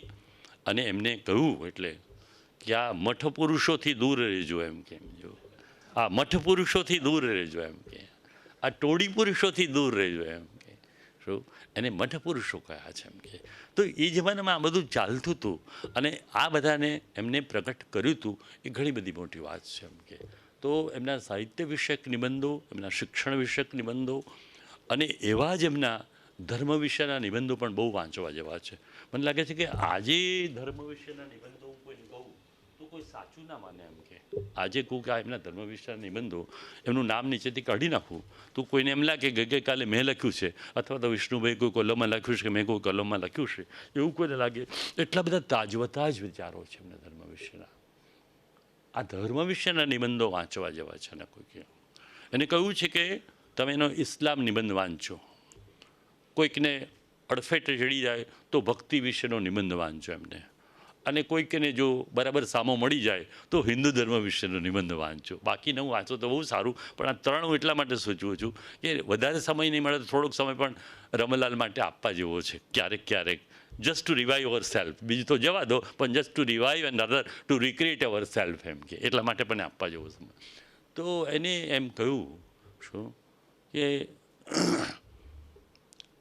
આનંદશંકર ધ્રુવે જેને વાંચ્યા હોય ને, આપણો ધર્મ કોઈ વાંચ્યું હોય તો એમને કહું છું, આનંદશંકર ધ્રુવ અને શ્રીમદ નૃસિંહાચાર્ય જેને વાંચ્યા હોય એના શ્રેય સાધક વર્ગના, બરાબર છે, આ બેનું અનુસંધાન છે. જો આ હું કહું છું, એકચ્યુઅલી મેં જે કંઈ વાંચ્યું છે એમાંથી એક મારું તારણ છે કે એમને આનંદશંકર ધ્રુવનો આપણો ધર્મનો ભલે વાંચો નહીં હોય, ભલે એમને, પણ આનંદશંકરના ધ્રુવના વિચારોથી એ વાકેફ છે, ગાંધીજીના વિચારોથી એ વાકેફ છે. બરાબર છે. પરોક્ષ રીતે ગાંધીજીની બેને વાત કરી બહુ સાચી છે ટ્રેનના ડબ્બાની. પરોક્ષ રીતે તો એ જે વિચારો છે એમના કે આજે ધર્મ ઝઘડા નથી માગી રહ્યો, એમ કે શું છે, સમન્વય માગી રહ્યો છે. એમ અને કોઈ એવો ધર્મ નથી કે એને પોતાનું સ્વર્ગ ન શોધ્યું હોય. એમ કે તો તમારો ધર્મ તમારો સ્વર્ગ શોધે, મારો ધર્મ મારું સ્વર્ગ શોધે, અને આવું એક સર્વવ્યાપક સ્વર્ગ આપણે ઊભું કરીએ તો એમ કે એ માણસ આદર્શનો પણ હતો. અને આવું એક કે આપણે સ્વર્ગ ઊભું કરીએ તો જે સાર્વજનિક સ્વર્ગ હોય. એમ કેવું સરસ એને કલ્પના કે સાર્વજનિક સ્વર્ગ હોય. એમ કે અને પછી કાઉન્સમાં આ નાગર વચ્ચે શું મૂકે છે, ધર્મને તો આ બધું ગમે છે પણ ધર્મીઓને આ નથી ગમતું કહે છે. એમ કે તમે જો એક નાના કાઉન્સમાં મૂકીને કહે છે કે ધર્મને તો આવું થવું ગમે છે પણ પેલા ધર્મીઓને નથી ગમતું, એનું શું કહે છે. પછી આશ્ચર્યચન ન કરે છે. તો એને કેવી વાત કરી છે જો ધર્મ વિશેનું એનું કેટલું એ છે. અને પછી કહે છે, ગૌરવ સાથે કહે છે, એ હિન્દુ ધર્મ એનો છે, કહે છે કે મારો હિન્દુ ધર્મનો પાટલો તો દેશમાં નહીં દુનિયામાં જુદો છે કહે છે. આપણે એમ થાય કે આ માણસ જરા આમ નાગરિક ભાષામાં ગુમાન તો નથી કરતો ને, પણ ના એવું નથી. પછી કહે છે કે મારો હિન્દુ ધર્મ બધા કરતાં જુદો છે, એનો પાટલો જુદો પડે છે. એનો પાટલો એટલે જુદો પડે છે કે પછી એમ કહે છે કે જરૂર પડે એ મુકાબલો પણ કરી શકે છે. જો બહુ સાચું કહ્યું છે વિષ્ણુભાઈ, એને આ શબ્દો મને બહુ ગમ્યા કે જરૂર પડે એ મુકાબલો કરી શકે છે. અને પછી સરસ શું મેરે છે, જરૂર પડે હસ્ત ધુનન પણ કરીને પોતાનો પણ કરી શકે છે. જો આ ધીસ ઇઝ ધી થિંગ્સ. એમ કે આ વસ્તુ છે, જરૂર પડે એ હસ્ત ધુનન કરીને, એની જોડે હાથ મિલાવીને એને પોતાનો પણ કરી શકે છે. એટલે મારા હિન્દુ ધર્મનો પાટલો જુદો છે. પણ પછી એ કહે છે કે હિન્દુ ધર્મ સમયે સમયે જે મુશ્કેલીઓમાંથી પસાર થયો એ એના પોતાના વાંકથી પસાર થયો છે કે છે. એટલે તો એની મર્યાદાઓ એ જાણે છે. બુદ્ધને મહાવીરને કેમ આવવું પડ્યું, કેમ જુદા થવું પડ્યું એ જાણે છે બરાબર. શું પણ છતાંય શું કહે છે કે ઇસ્લામ ધર્મમાં તમે જેને હિન્દુ કહો છો એને બરાબર આધાર કોટ કરીને કહ્યું છે કે હિન્દુ શબ્દ જ ઇસ્લામે આપ્યો છે. બોલો, યુ કાન્ટ બિલીવ ઇટ. આ એમને બરાબર કહ્યું છે કે હિન્દુ શબ્દ જ મુસ્લિમોએ આપ્યો છે. અને મુસ્લિમ સંસ્કૃતિની મર્યાદાઓની વાત કર્યા પછી પણ કહે છે કે જુઓ ત્યાં નશાબાજોને કોઈ સ્થાન નથી. મુસ્લિમ ધર્મમાં એવું કહે છે નશાબાજોને કોઈ સ્થાન નથી. જો ત્યાં કહે છે કે વિધવા દીકરીઓ અને વિધવા વહુઓ માટે જુદી આર્થિક વ્યવસ્થા કરવામાં આવે છે. એમ તમે જુઓ એમ કે જો તમે ઇસ્લામ પાસે જાઓ તો ત્યાં દાનની વૃત્તિ અનિવાર્યપણે છે અને કરવું જ પડે છે. એમ કહીને એ ધર્મનું જે કેટલુંક ઉત્તમ છે એને પણ એ પ્રગટ કરી આપે છે એમ કે. અને સાથે એમ પણ કહે છે કે ક્યારેય કોઈ સંસ્કૃતિ કોઈ ધર્મ બળ ઉપર ટક્યો નથી એમ કે. એ મુસ્લિમને આ વાત કરે પછી તરત કહે છે કે કોઈ ધર્મ બળ ઉપર ટક્યો નથી એમ કે. આજનું બળ એ આવતીકાલની નિર્બળતા છે એમ કે. જો કેવું કહે છે એનું તારણ જોવું તમે કે આજનું બળ એ આવતીકાલની નિર્બળતા છે એવું એ ધર્મ વિશે કહે છે એમ કે. તો ધર્મ વિશેના જે વિચારો છે એ વિચારો વ્યાપક છે એમ કે. એ વિચારો એના કોઈ સાંકડા સંકીર્ણ પરિઘમાં ફરતા નહીં. એ આખું વિશ્વ એની નજર સામે છે. ક્રિશ્ચિયન ધર્મ પણ છે એની પાસે જરથુસ છે. બધા જ ધર્મો એની પાસે એની ચર્ચા થોડા વાક્યોમાં કરી છે. પણ હિન્દુને આ ઇસ્લામ ધર્મ વિશે એની જે વાત કરી છે એ બરાબર આજે પણ પ્રસ્તુત છે એમ કહેશો. અને પછી કહે છે ધર્મની ચર્ચા કર્યા પછી તરત કહે છે કે હિન્દુ ધર્મ જો સત્યમ શિવમ સુંદરની વાત કરી શકતો હોય એમ કે જો સર્વે જના સંતુ સુખીના ભવંતુ એમ વાત કરી શકતો હોય એમ કે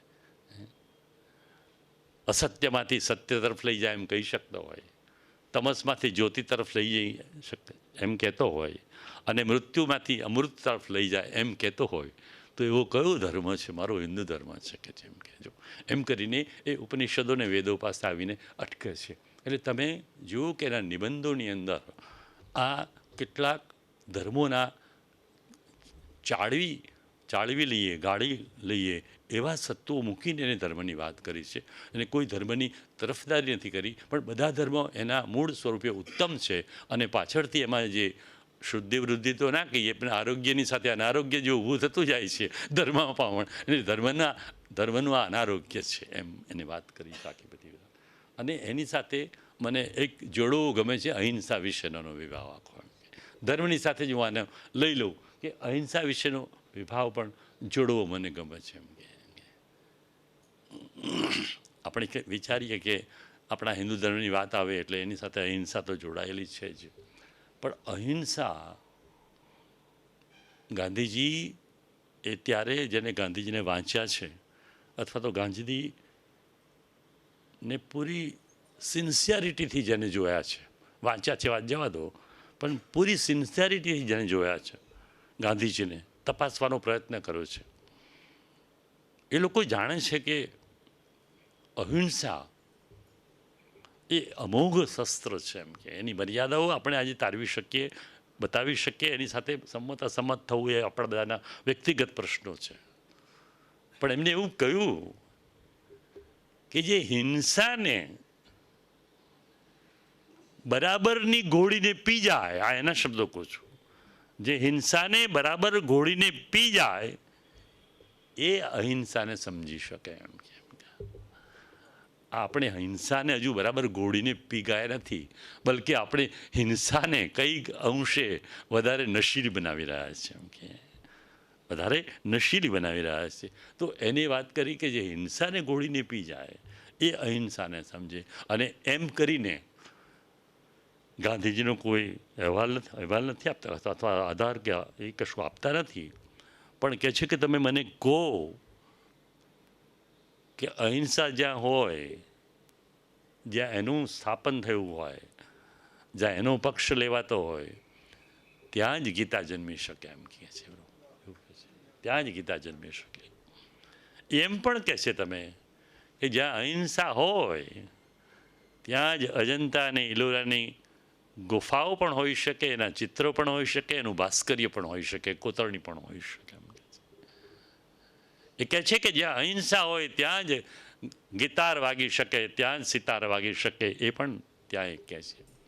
એમ કરીને એને આપણા દેશ વિશે, આપણી સંસ્કૃતિ વિશે અહિંસા જે રીતે કારગત નીવડી છે, એટલે એને કહ્યું કે અહિંસા પોતાની વિજય પતાકા ફરકાવતી નથી. જો એમ કે અહિંસા ક્યારેય પોતાની વિજય પતાકા ફરકાવતી નથી. એ તો કે છે આમ કાર્યો સિદ્ધ કરીને આપણી સામે મૂકી આપે છે. એમ કે એ વિજય પતાકા ફરકાવતી નથી.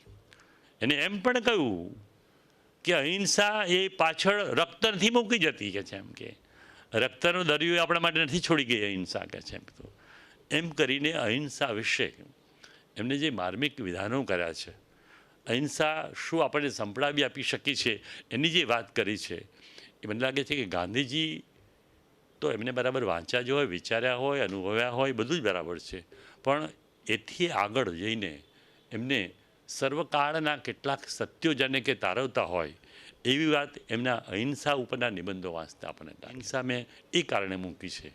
અને હું જોડે સંસ્કૃતિની પણ મેં વાત કરી તમને, તો સંસ્કૃતિને પણ અહીંયા જોડે એ રીતે મૂકવાનું કે ભારતનો જેમ ધર્મ એક અનૂઠો છે, એમ કે ધર્મ અનન્ય છે, એમ ભારતની સંસ્કૃતિ પણ અનન્ય છે. એમ કે એટલે આ સંસ્કૃતિને એમને, ભારતીય સંસ્કૃતિને, 5000 વર્ષ પહેલાંની સંસ્કૃતિને એમને તો છેલ્લે એવું મૂક્યું કે જ્યાં યુદ્ધ થતું હોય ત્યાં સમજવું કે હજુ ગીતા બરાબર આ લોકો સમજ્યા નથી, એવું પણ કહ્યું છે. અને આજના સંદર્ભમાં કહ્યું એમ પણ એમ કરીને એમને જે સંસ્કૃતિની પછી વાત કરી તરત જ પાછળથી, અને એમને ગુજરાતની વાત કરીને ભારતીય સંસ્કૃતિની વાત કરી છે.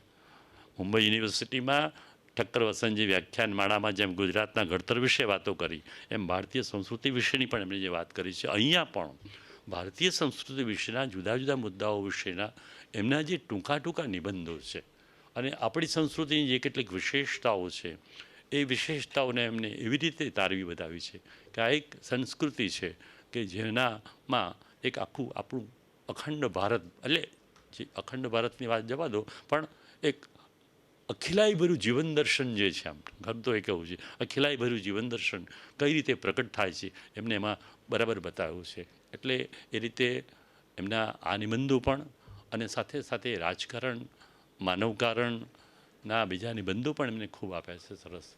તો એ ગુલાબ અને કંટક મેં હમણાં અગાઉ નામ દીધું જ છે. એ લખતા લખતા એમને જાણે કે જ્યોર્જ ઓરવેલે વાંચતો હોય ને, એનિમલ ફાર્મ, ઘણા મિત્રોએ વાંચ્યું હશે, બરાબર. જ્યોર્જ ઓરવેલનું એનિમલ ફાર્મ જેને વાંચ્યું હશે ને, તો એવું એને લખ્યું છે આખું. જ્યોર્જ ઓરવેલ એમને વાંચ્યું હશે કે કેમ એવું મને નિર્દેશ ના મળ્યો, મેં ખોળવાનો પ્રયત્ન કર્યો, પણ હું મૂર્ખ છું કે બુદ્ધિનો વધારે ઉપયોગ કર્યો. અને રમલાલ મને હંમેશા કહે છે કે બુદ્ધિનો ઓછો ઉપયોગ કર, બુદ્ધિની ધારને બુટ્ટી કરી નાખે છે. એમ કે રમલાલ એવું કહે છે એક જગાએ કે બુદ્ધિનો વધારે પડતો ઉપયોગ થતો જાય છે અને બુટ્ટી કરી નાખો તો કંઈક સારા પરિણામો મળશે. એમ કે આપણે વધારે પડતા બુદ્ધિશાળી થઈ ગયા છે. તો એમની એ વાત કરતાં કરતાં, માનવતાની, સંસ્કારની, રાજકારણની વાત કરતાં કરતાં એમને એમ કહ્યું કે આપણી બુદ્ધિની ધાર કંઈક વધારે નીકળી છે. એમ કે શું, એટલે એમને એમ કહ્યું કે હવે પશુઓ આપણને પાઠ ભણાવી શકે એવા થઈ ગયા છે. એમ કે પશુઓ આપણને પાઠ ભણાવી શકે એવા થઈ ગયા છે. આ ગુલાબ અને કંટક માંગ્યા છે એમને. એ કહે છે કે નાગ પાસે નહીં જવું પડે તમારે, વીંછી પાસે નહીં જવું પડે, એમ કે વરુ પાસે નહીં જવું પડે, કહે છે તમારે, કારણ કે આ શિયાળ પાસે નહીં જવું પડે, કારણ કે લુચ્ચીના પાઠ શિયાળ શીખવતું હતું એવો માણસ શીખવે છે, કે છે. એમ કરીને એમને એક સરસ આખી યાદી આપી છે કે આ બધા પાઠ આપણે હવે ત્યાંથી ભણવાના છે, કે છે. એટલે પશુઓ, અને પછી એમને એક સરસ વિધાન કર્યું છે. મેં વારંવાર વાંચ્યું ને પાછો થોભ્યો, વિચાર્યું કે આ બરાબર હું વાંચું છું કે કંઈક પાછી મારી ઉંમરની અસર લાગે છે. એટલે મને થયું કે ના ના, મારી ઉંમરની અસર નથી, ધાર જરા બુઠ્ઠી કરી નાખો તો જરા વધારે સમજ પડે છે. તો એને પછી કહ્યું કે ભાઈ આ જે પશુઓ છે, એમ કે શું, અને માનવીઓ છે, એમાં હવે ધીમે ધીમે ધીમે પ્રમાણપત્રો જો આપણે આપવાના આવશે તો પશુઓ પાસે લેવા જવું પડશે, એવી સ્થિતિએ પહોંચ્યા છે આપણે. એમ કે તો તમે જુઓ કે પશુઓની વાત કરતાં કરતાં એમને આ નાગ, આ વીંછી આ શિયાળ વરુ એ બધાના ગુણલક્ષણો વિશેષ કરીને હવે એ લક્ષણો એમનામાં ઓછા થતા જાય છે. અને પછી એમને કહ્યું કે મને એમ તો કહો તમારામાંથી કોઈ કહે છે કે પશુએ જેટલા પશુઓને માર્યા છે કે માણસોને માર્યા છે એના કરતાં માણસોએ કેટલા પશુઓને માર્યા છે એનો આંકડો તમે મને આપો કે છે. એમ કે કેવું માણસ કે છે તું. આ બધા એના નિબંધોના ઝીણા ઝીણા મુદ્દાઓ છે. હું તમને એટલા માટે કહું છું કે માણસે એના સમયમાં કેટલું બધું વિચાર્યું હતું. અને પછી આ બધી વાત કર્યા પછી આપણા ઉપર આવે છે કે આ અમારો શિક્ષક, આ અમારો અધ્યાપક, આ અમારો ખબરપત્રી, આ અમારો તંત્રી, આ અમારો પત્રકાર, અમારો સરકારી અધિકારી છે ખોટા ટીએડીએના બિલો જ ભર્યા કરે છે કે છે. એમ કે આકા આવું બધું લખ્યું છે ને ખોટા ટીએડીએના બિલો ભર્યા કરે છે. એમ કે અમે કઈ જઈને પહોંચ્યા છે એટલે પછી પ્રોફેસરની વાત કરે, પછી પત્રકારની વાત કરે, તંત્રની વાત કરે, એમ કરીને એને એક લાંબી યાદી આપી શકી. એટલે મેં કહ્યું ને કે એના મનમાં પણ મોન્ટેન જેવો જ ભારેલો અગ્નિ પડ્યો છે, પણ એને સકારાત્મક રીતે આખી વાત મૂકી છે, પ્રશ્નો કરીને મૂકી છે. અને મોન્ટેનને નકારાત્મક થઈને કેવું હોય ત્યાં એને કહી શક્યો છે. અહીંયા નાગર છે, જાણે છે અને છતાં એને અમુક રીતે મૂકે છે કારણ કે એની દ્રષ્ટિ વિશાળ છે. આખરે તો એ સત્ય ઉપર ગાંધીજીની જેમ પણ એનું અથવા એનો પ્રભાવ પણ હોય એ રીતે ત્યાં જઈને પહોંચે છે. તો માનવ વિશે અને આપણા બધા વિશે એને નુક્તેચની પાર વિનાની કરી છે. તો આ પણ એના નિબંધોમાં જોઈ શકાય આપણે. અને છેલ્લે એક વાત મારે એ કહેવી છે કે મોન્ટેનની જેમ જેને આપણે પર્સનલ એસે અંગ્રેજીમાં કહીએ છીએ, અથવા તો મને લાગે છે અમારા અજયસિંહે તો સારું વિવેચન મારા ઉપર કર્યું છે, બરાબર. એટલે એ જેને વ્યક્તિગત ચૈતસિક હુંવાળા જે નિબંધો કહીએ એવા ચૈતસિક હુંવાળા નિબંધો 4-5 એમણે સરસ લખ્યા છે. જુઓ, આ પણ તારવા જેવા છે કે ચૈતસિક નિબંધો હુંવાળા નિબંધો એટલા માટે કહું છું કે બાકીના વ્યક્તિનિષ્ઠાથી એમની અભ્યાસનિષ્ઠાથી લખાયેલા નિબંધો છે. પણ એમનો કોઈક સમય મળે તો જેમ ઉમાશંકરે વાતચીતની કલા વિશે નિબંધ લખ્યો છે ને એમ રમણલાલે પણ વાતચીતની કલા વિશે નિબંધ લખ્યો છે. અને જે કટાક્ષ વિનોદ બરાબર તમે મોન્ટેના નિબંધો 490 વર્ષ પહેલાંના માણસમાં છે એ જ કટાક્ષ કદાચ બલકે વધારે તીવ્ર અને નાગરી આખા એમાં લપેટાયેલો કટાક્ષ એને આમાં બહુ કર્યો છે. કહે છે કે વાત કરે એની એમ કે ભાઈ વાતચીત કરવાની કલા તો પછી એવી સરસ રીતે કરે કે પતિ પત્ની વચ્ચેની વાતો સાંભળી શકે છે તમે એમ. પછી એના સરસ નમૂના મૂકે એમ. તમે અડોશ પડોશના બે લોકો ઝઘડતા હોય કે વાત કરતા હોય તો એમને સાંભળ્યા છે તો પછી એની વાત કરે. તમે બે સાસુ કે સાસુ લડતા હોય તો એમની વાતો તમે સાંભળી છે તો પછી એની વાત કરે. એમ કે તમે ટ્રેનમાં મળી ગયેલા કોઈ બે માણસોને તમે સાંભળ્યા છે લડતા હોય અથવા તો સંવાદ કરતા હોય, એમ કરીને વાતચીતની કળાને વ્યક્તિગત સ્પર્શ આપીને, પોતાના વ્યક્તિત્વનો સ્પર્શ આપીને એટલી ઉત્તમ રીતે વાતચીતની કલાનો નિબંધ. મને ખબર નથી પડતી કે ઉમાશંકર એમનો નિબંધ વાંચ્યો હશે કે અને ઉમાશંકરનો વાંચ્યો હશે, કશું તારણ મારે આપવું નથી, પણ બંનેના પોતાના સ્થાને સરસ નિબંધો છે આ વાતચીતની કલા. એટલે આ એક જુદું છે જે મેનું કહ્યું ને મેં શિક્ષણના અથવા તો સંસ્કારની કે આ સંસ્કૃતિની કે અહિંસાની અથવા તો આ ધર્મની વાત કરી એના કરતાં જુદા જે થોડાક નિબંધો છે. એમાં એવો જ એક નિબંધ વીંટી વિશનો છે. વીંટી વિશેનો નિબંધ પણ એને બહુ સરસ લખ્યો છે કે ભાઈ વીંટીની આપણે ક્યારે થાય છે. વીંટીને પેલા સોનીના ઘરે જાય છે ત્યારે પેલી એની નવી થનાર પત્ની અથવા તો પ્રેમિકા વીંટી કેવી રીતની જોઈએ એની કેવી વાત કરે છે. પેલો છોકરો વીંટી કેવા પ્રકારની જોઈએ એની કેવી વાત કરે છે. એમ કે છે રાજકુમારની વીંટી હોય તો કેવી હોય એની વાત કરે છે. અને વીંટીમાં જ્યારે નંગ નંખાવે અને નંખાવ્યા પછી એમ કે અંદર થોડું વિષ પણ રહી શકે એવું હોય તો એ પણ મને એની જગા બની આપજો. અને વિષ ભરીને જ્યારે કોઈક રાજાની પાસે જાય અને રાજા મારી જ નાખવાનો હોય ત્યારે વીંટી ચૂસીને એનું ઝેર પી જાય ને પોતે મરણને શરણ કઈ રીતે થાય એમ કરીને વીંટીને એક વ્યાપક રેન્જ ઉપર આખી વીંટીનો આપણને અનુભવ કરાવે છે. ત્યારે આપણને લાગે કે અરે વાતચીત કરવાની આટલી બધી કળાઓ છે, આ વીંટીની પણ આટલી બધી કલાઓ છે. એવો એમને આગગાડીનો એક નિબંધ લખ્યો છે. તો આગગાડીનો નિબંધ પણ એ પ્રકારનો છે આખો.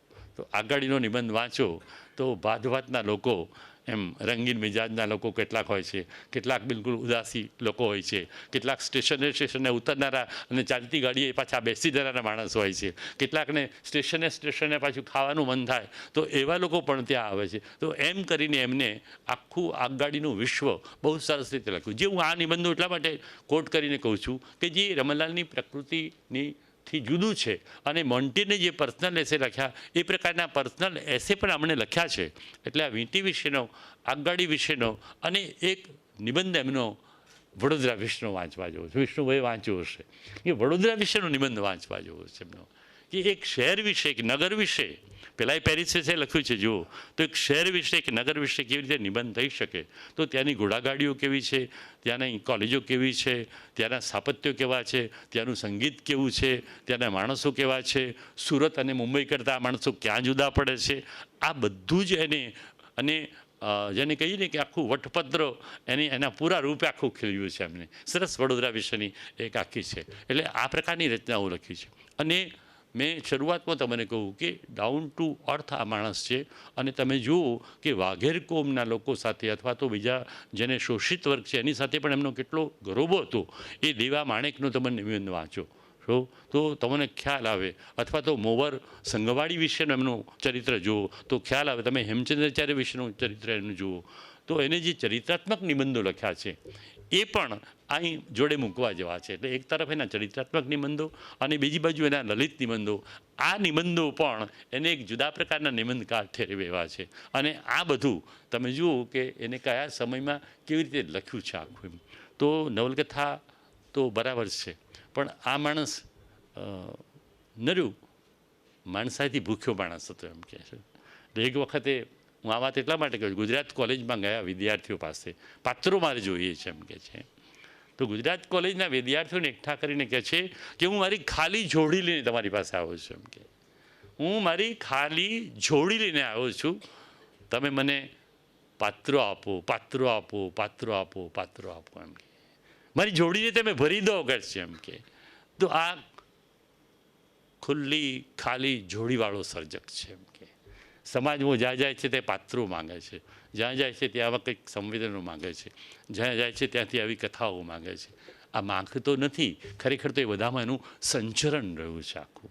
એ આખી પેઢીઓનો એનો અભ્યાસ છે, એ પ્રકારે આખું કામ કર્યું છે. તમે કહ્યું ને કે સ્વાતંત્ર્ય પૂર્વેનું અને સ્વાતંત્ર્ય પછીના 54 એટલે કેટલો ગાળો? 47 ને 3 50 ને 4 54, 7 વર્ષનો, અને પેલો તો લાંબો ગાળો છે. તો એ બે ગાળા વચ્ચેનું સંધિબિંદુ બનીને આ માણસે જે ગદ્ય લખ્યું છે, એ ગદ્યો બેને જુદી રીતે યાદ કર્યું, હું જુદી રીતે યાદ કરું કે સિનોર પાસે જે નર્મદા વહેશે ને, એ નર્મદાના જેવું પારદર્શી ગદ્ય છે, એના જળ જેવું આ માણસનું સરળ અને પારદર્શી ગદ્ય છે. એટલે એને વિદવત્તા ખાતર કશું લખ્યું નથી. એટલે એના નિબંધો, એની નવલકથાઓમાં આ પ્રકારનું ગદ્ય છે. અને નિબંધમાં તો બોલચાલનું ગદ્ય, વાતચીતનું ગદ્ય, લેખક એટલે કે વ્યક્તિ પોતે જે લખનાર છે એ માણસ એના સ્પર્શથી કેવી રીતે આખી વાત મૂકી શકાય અને ટચી કેવી રીતે બની શકે, વધારે સ્પર્શક્ષમ કેવી રીતે બની શકે, એ એમને બરાબર જાણ્યું છે. તો એ રીતે આપણી સામે આવો એક ખાલી જોડીવાળો એક અર્થમાં અને બીજી બાજુ છલકાતી જોડીવાળો આ લેખક છે એમ કે. તો એને જે નિબંધો આપ્યા છે આપણને, મેં કહ્યું ને કે એના 34 નવલકથાની સામે 46 પુસ્તકો બીજા બેન છે. તો એનો અભ્યાસ થવો બાકી છે. કમસે કમ આજે 2022માં અકાદમી અને આપણો મનીષ બંને જે કામ કરી રહ્યા છે એને હું વંદન કરું છું.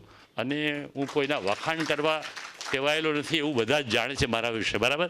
પણ વિષ્ણુભાઈના વખાણ હું જાહેરમાં એટલા માટે કરું છું કે અકાદમીનું એમનું અધ્યક્ષપદ માત્ર ને માત્ર સાહિત્ય માટે રહ્યું છે. એમને અનેક કામો કર્યા છે અને ગામડે ગામડે આ બધી વાતો પહોંચી રહી છે. અને એટલે આજે આપણે 131મા વર્ષે રમણલાલ વસંતલાલ દેસાઈ વિશે વાત કરવા સદભાગી બન્યા. તો આવો લેખક જો મને ફરીથી વાંચો, બીજી ત્રીજી વખત વાંચો, પુસ્તક લખ્યું ત્યારે તો વાંચો, તો પુસ્તિકા લખવાની 32 પાની, તે 1992માં, એટલે એને ખાસા વર્ષ થયા, બરાબર. તો આજે ફરીથી વાંચવાનું બન્યું. શરૂઆતમાં નિબંધ લખતો હતો ત્યારે એને ખાસું વાંચવાનું બન્યું, પણ આજે આ નિબંધો મને જુદી રીતે ભાવબોધ કરાવે છે. તો એવી એક સરસ તક મને મનીષે સંભળાવી આપી અને વિષ્ણુભાઈ પણ સંભળાવી આપી. એ બંને મિત્રોનો હું ખૂબ આભારી છું. અને ઈશ્વરને પ્રાર્થના કરું કે મારા રમણલાલને હંમેશા ને હંમેશા તમે અહીં આવ્યા છો એટલા માણસો તો કમસે કમ ક્યારેક એની થોડીક 2-5 રચનાઓ વાંચશે તો તો મને અહીંયા આવવાનું સાર્થક થયું લાગશે. હું માત્ર અહીં ભાષણબાજી કરવા માટે નથી આવતો કે કહેવા માટે પણ નથી આવ્યો, પણ મને એમ છે કે હું મારા ગામડામાંથી નીકળીને અમદાવાદ જેવા શહેરમાં જઉં તો થોડીક ચમકતી આંખોમાં હું જોઉં કે હજુ રમણલાલ કોઈના સ્વપ્નમાં આવ્યા છે ખરા, દિવા સ્વપ્નમાં આવ્યા છે ખરા. તો એવા થોડાકને હું જોઉં છું. અને એ રીતે હું જનકભાઈ અહીંયા બેઠા છે, સતીશભાઈ મારા મિત્ર બેઠા છે, અહીંયા નરેન્દ્ર પણ આવ્યો છે. ભોળાભાઈના સરને તો મારે પહેલી વાર મળવાનું બન્યું. ભોળાભાઈ તો અમે આજે ગાડીમાં આવતા આવતા જ ભોળાભાઈની વાત કરી, નરેન્દ્ર જોડે કેટલી બધી વાતો કરી આજે અમે. તો આવો એક સરસ લાવો આપ્યો એ માટે ફરીથી આપ સૌના બેઠેલા આત્મામાં જે ઈશ્વર છે એને પ્રણામ કરું છું. ફરી એકવાર પ્રણામ. માનનીય દરજી સાહેબ અને નિયતિબેનના વક્તવ્યથી ખરેખર આપણે કંઈક વિશેષ ઉપલબ્ધિ થઈ હોય તો બંને વક્તાઓનું ખૂબ તાળીથી અભિવાદન કરીશું.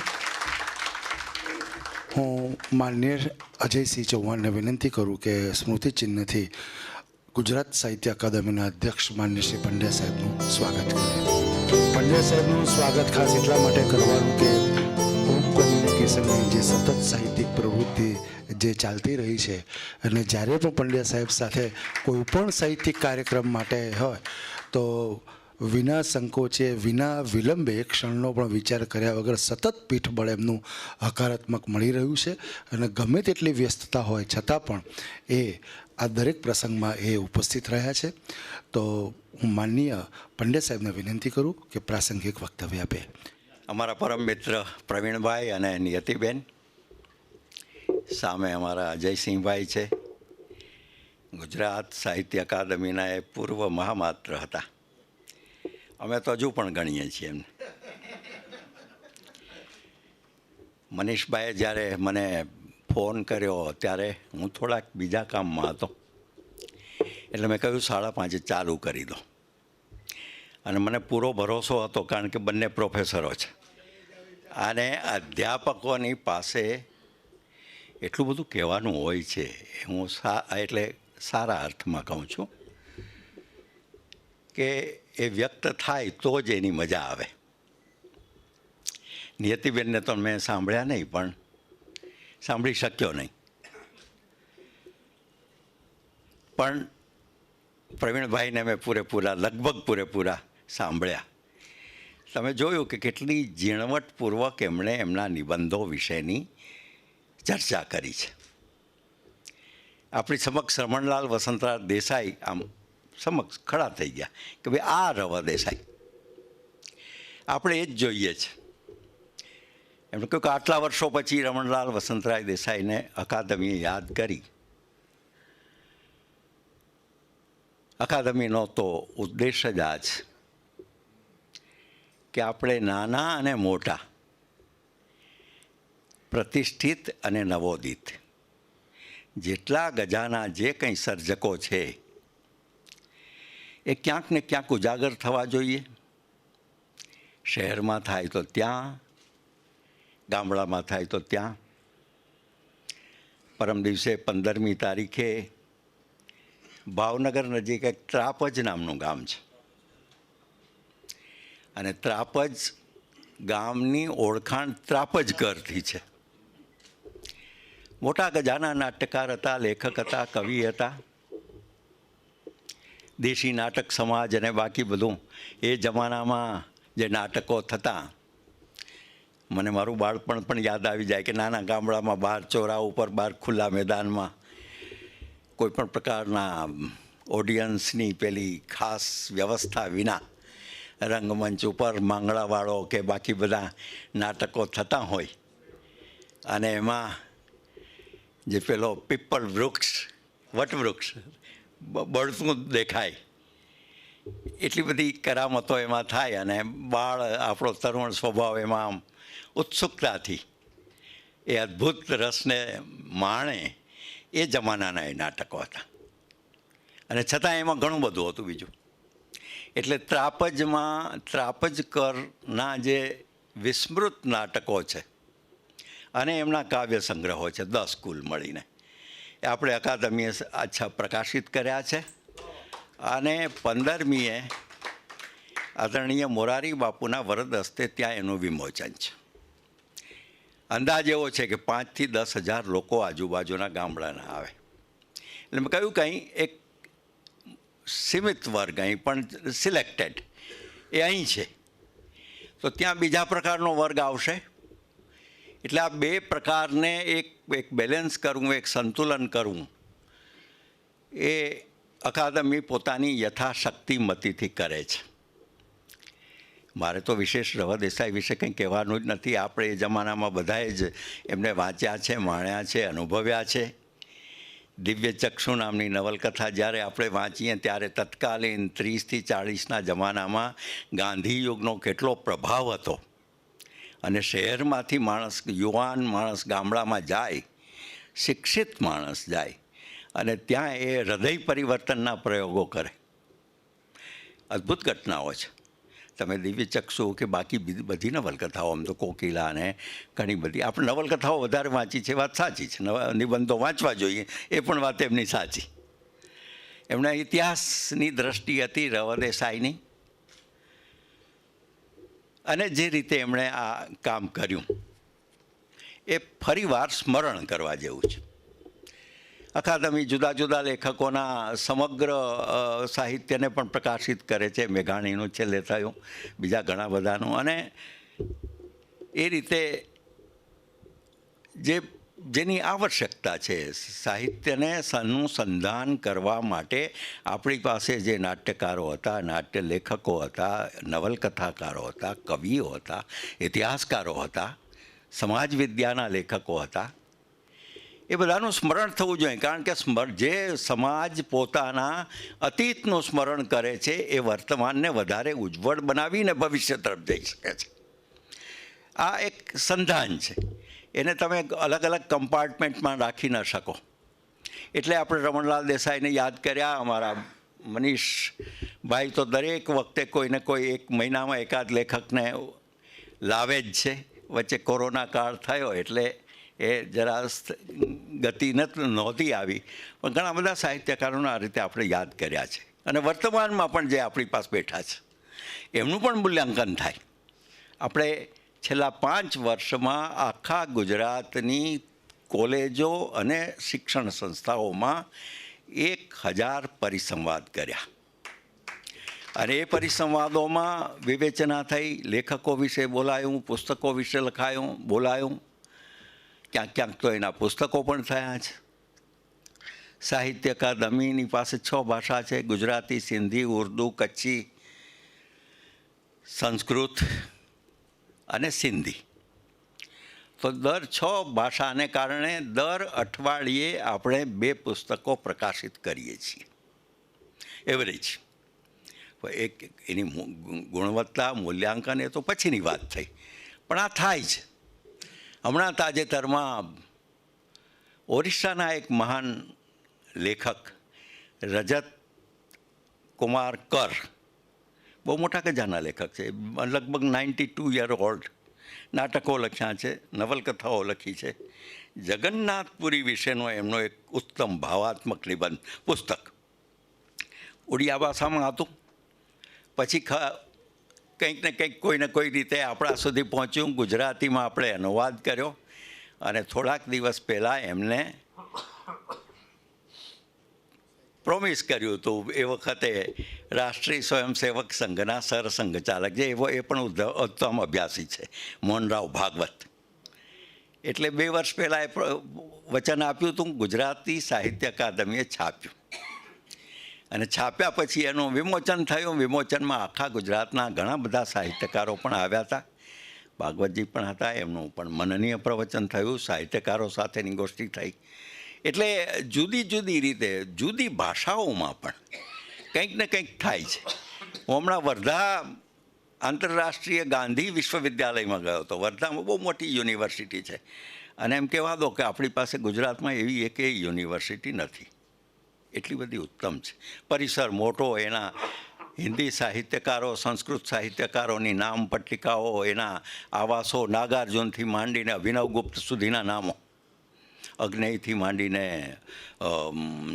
નીરજ સુધીના નામો. અને એ નામોથી આંતરરાષ્ટ્રીય લોકો આવે છે, જુદા જુદા દેશોમાંથી આવે છે. ત્યાં એક પરિસંવાદ 3 દિવસમાં થયો. 22 ભાષા અને 22 ભાષામાં જે નવલકથાઓ લખાણી છે એમાં જે સમાજ નાયકો છે, જેના હીરોઝ સુભાષબાબુ હોય કે સરદાર સાહેબ હોય કે ગાંધીજી હોય કે કસ્તુરબા હોય કે શિવાજી હોય કે એના વિશેનું મૂલ્યાંકન. તો 22 સત્રો થયા સાહેબ 3 દિવસ દરમિયાન, અને એની ચરવણા થઈ, સરસ મૂલ્યાંકન પણ થયું. અને આવા પ્રયોગો પણ આપણે ત્યાં થતા રહે છે, થવા જોઈએ. આ જો થાય એટલે અકાદમી આ રીતે પ્રવૃત્ત છે, શક્ય હોય એટલું. બાકી સાહિત્યમાં સંવાદ, એ તો હું વારંવાર કહું છું કે સાહિત્યને સંવાદની સૌથી વધુ આવશ્યકતા છે. જેટલી સમાજને જરૂર છે એટલી જ સાહિત્યને છે. કારણ કે સાહિત્ય કંઈ આકાશમાંથી ટપકી નથી પડતું, એ પણ સમાજ જીવનમાંથી પેદા થાય છે. એટલે રવા દેસાઈ એ રીતે યુગમૂર્તિ તમે કહો છો એ પ્રમાણે છે. એ જમાનાની એમણે ગાંધી વિભાવનાને નવલકથા દ્વારા જે વ્યક્ત કરી છે, આદર્શવાળા યુવકો. અને એ જમાનામાં તો ઘણા બધા અશ્વિનો અને એવા બધા પેદા થતા, ગામડામાં જતા અને પોતાનું કામ પણ કરતા, કોઈક વાર નિરાશ પણ થતા, એવું પણ બનતું, પણ જતા. એટલે એ વખતના યુગમૂર્તિ હતા રવા દેસાઈ. એના મન ઉપર પણ વિચારોની એક પોતાની પેલી હતી. બારેલો અગ્નિ જેવું 1857 વિશેના સ્વાતંત્ર્ય યુદ્ધની નવલકથામાં પણ એમણે ગાંધી વિચારને ક્યાંક ને ક્યાંક પ્રેરિત કર્યો છે. સૌરાષ્ટ્રની ભાષામાં કહું ઠઠાડ્યો છે. પણ હવે એમ સાહિત્યકાર વિશે એવું કહેવાય નહીં આપણાથી, મૂલ્યાંકન પેલું તકલીફ દે થાય. પણ છતાં આપણને ખ્યાલ આવે કે ભાઈ આ જે આમાં મુખ્ય નાયક છે એ ગાંધીજીનો અવતાર લાગે છે, એના વિચારોનો. વાસ્તવિકતા એ નહોતી 1857માં ત્યારે, પણ હવે તો આ તો રવા દેસાઈ લેખક સર્વતંત્ર સ્વતંત્ર છે. જેમાં મનુભાઈ પંચોળી દર્શકે ઝેર તો પીધા છે જાણી જાણીમાં, જે ગાંધી વિચારને જે રીતે વધારે પડતો આભા એમાં પેદા કરી છે, એવું જ રવા દેસાઈ એમાં કર્યું છે. કરી શકે, એમાં કંઈ વાંધો નહીં. પણ પછીથી જુઓ તમે, ઝંઝાવાત નવલકથા જુઓ તો કેટલાક ભ્રમનિરસન થયા છે રવા દેસાઈને પણ. હિન્દુસ્તાનની આઝાદી પછીની જે પરિસ્થિતિ છે એનું ચિત્રણ કરવા માટે એમણે એમાં પ્રયાસ કર્યો છે. એટલે આ સ્વતંત્રતા કેટલી પેલી છે, આ છે તે છે, એનું પણ એમાં વર્ણન કર્યું છે. બરાબર મને મેઘાણી યાદ આવે કે ઝવેરચંદ મેઘાણી એક જમાનામાં જે નવી નિરંજનને ભાદર સોરઠ તારા વહેતા પાણીને વેવિશાળ ને તુલસી ક્યારો નવલકથાઓ લખી, એ જમાનાના ચિત્રણ પછી સૌરાષ્ટ્ર અખબાર દ્વારા એણે સ્વાતંત્ર્ય યજ્ઞની ચેતના પ્રગટાવી. પણ 1947 પછી એમનું પણ કેટલુંક ભ્રમનિરસન થાય છે. અને છેલ્લી એમની જે નવલકથા છે કાલચક્ર, અધૂરી રહી ગઈ છે. પછી તો એ ગુજરી ગયા અને એ પૂરી નથી થઈ. તો એ કાલચક્રમાં એમણે લખ્યું જ છે કે ભાઈ મારે તો ભવિષ્ય, આ જે કંઈ એ વિશ્વયુદ્ધ પછીના જે પ્રવાહો છે અને ભારતની પરિસ્થિતિ છે એના વિશેનું આલેખન કરવું છે. કાશ એ જીવતા રહ્યા હોત અને કરી શક્યા હોત, પણ એ ન થયું. પણ આ આખી ભૂમિકાના આધારે પણ રવા દેસાઈનું મૂલ્યાંકન જુદી જુદી રીતે થઈ શકે છે. મારે એના વિશે વધારે કરવું નથી, કે બંને વિદ્વત્જનો છે, બંનેએ પૂરી, આ પ્રોફેસરો લેસન કરીને આવનારા પ્રોફેસરો છે. જનરલી એવું નથી હોતું, પણ ક્યાંક ક્યાંક આવું થાય એમ અપવાદો હોય છે. એટલે આ બે અપવાદોને બહુ હોશિયારીપૂર્વક મનીષભાઈ બોલાવ્યા હશે. મારો કોઈ યશ આમાં નથી પ્રવીણભાઈ. એમણે બોલાવ્યા અને એમણે જ કહ્યું, અને હું રાજી થયો કે બંને સરસના. ત્રીજા એક સજ્જન કંઈ આવી નથી શક્યા ગુણવંતભાઈ, એવું છે, કંઈક કારણ હશે. પણ આ બધાને માટે હું આપ સૌનો આભાર માનું છું. ઘણા સમય પછી આપણે મળ્યા, અને આજકાલ મારી સુખદ સ્થિતિ એવી છે કે કાં તો હું વિમોચન કરું છું પુસ્તકોનું, અને કાં હું સમાપન કરું છું. એટલે વિમોચન અને સમાપનની વચ્ચે પણ મેં મારી અવલોકનની ટેવ છોડી નથી, અને છોડીશ પણ નહીં. એટલું કહીને ધન્યવાદ. બંને લેખકોને ખૂબ ખૂબ અભિનંદન, અને આપ સૌને પણ અભિનંદન. આ કાર્યક્રમની નોંધ જે કે ગુજરાતી અંગ્રેજી અખબારો લીધી, એ તમામ અખબારોના તંત્રશ્રી, રિપોર્ટરશ્રી, ફોટોગ્રાફરશ્રીનો આભાર. આપ સૌ સમય ખર્ચીને આવ્યા એ માટે આપ સૌનો આભાર. આગામી નિમંત્રણ કાર્ડ ના મળતા હોય તો તેઓ બહાર પોતાનો વોટ્સઅપ નંબર લખાવી શકે છે, જે દ્વારા અમે આગામી કાર્યક્રમોની આપને જાણ કરીશું. એક ગ્રુપ ફોટો લઈને કાર્યક્રમ પૂર્ણ જાહેર થશે. બહાર આઈસ્ક્રીમની વ્યવસ્થા છે, એમને ન્યાય આપશો. આભાર.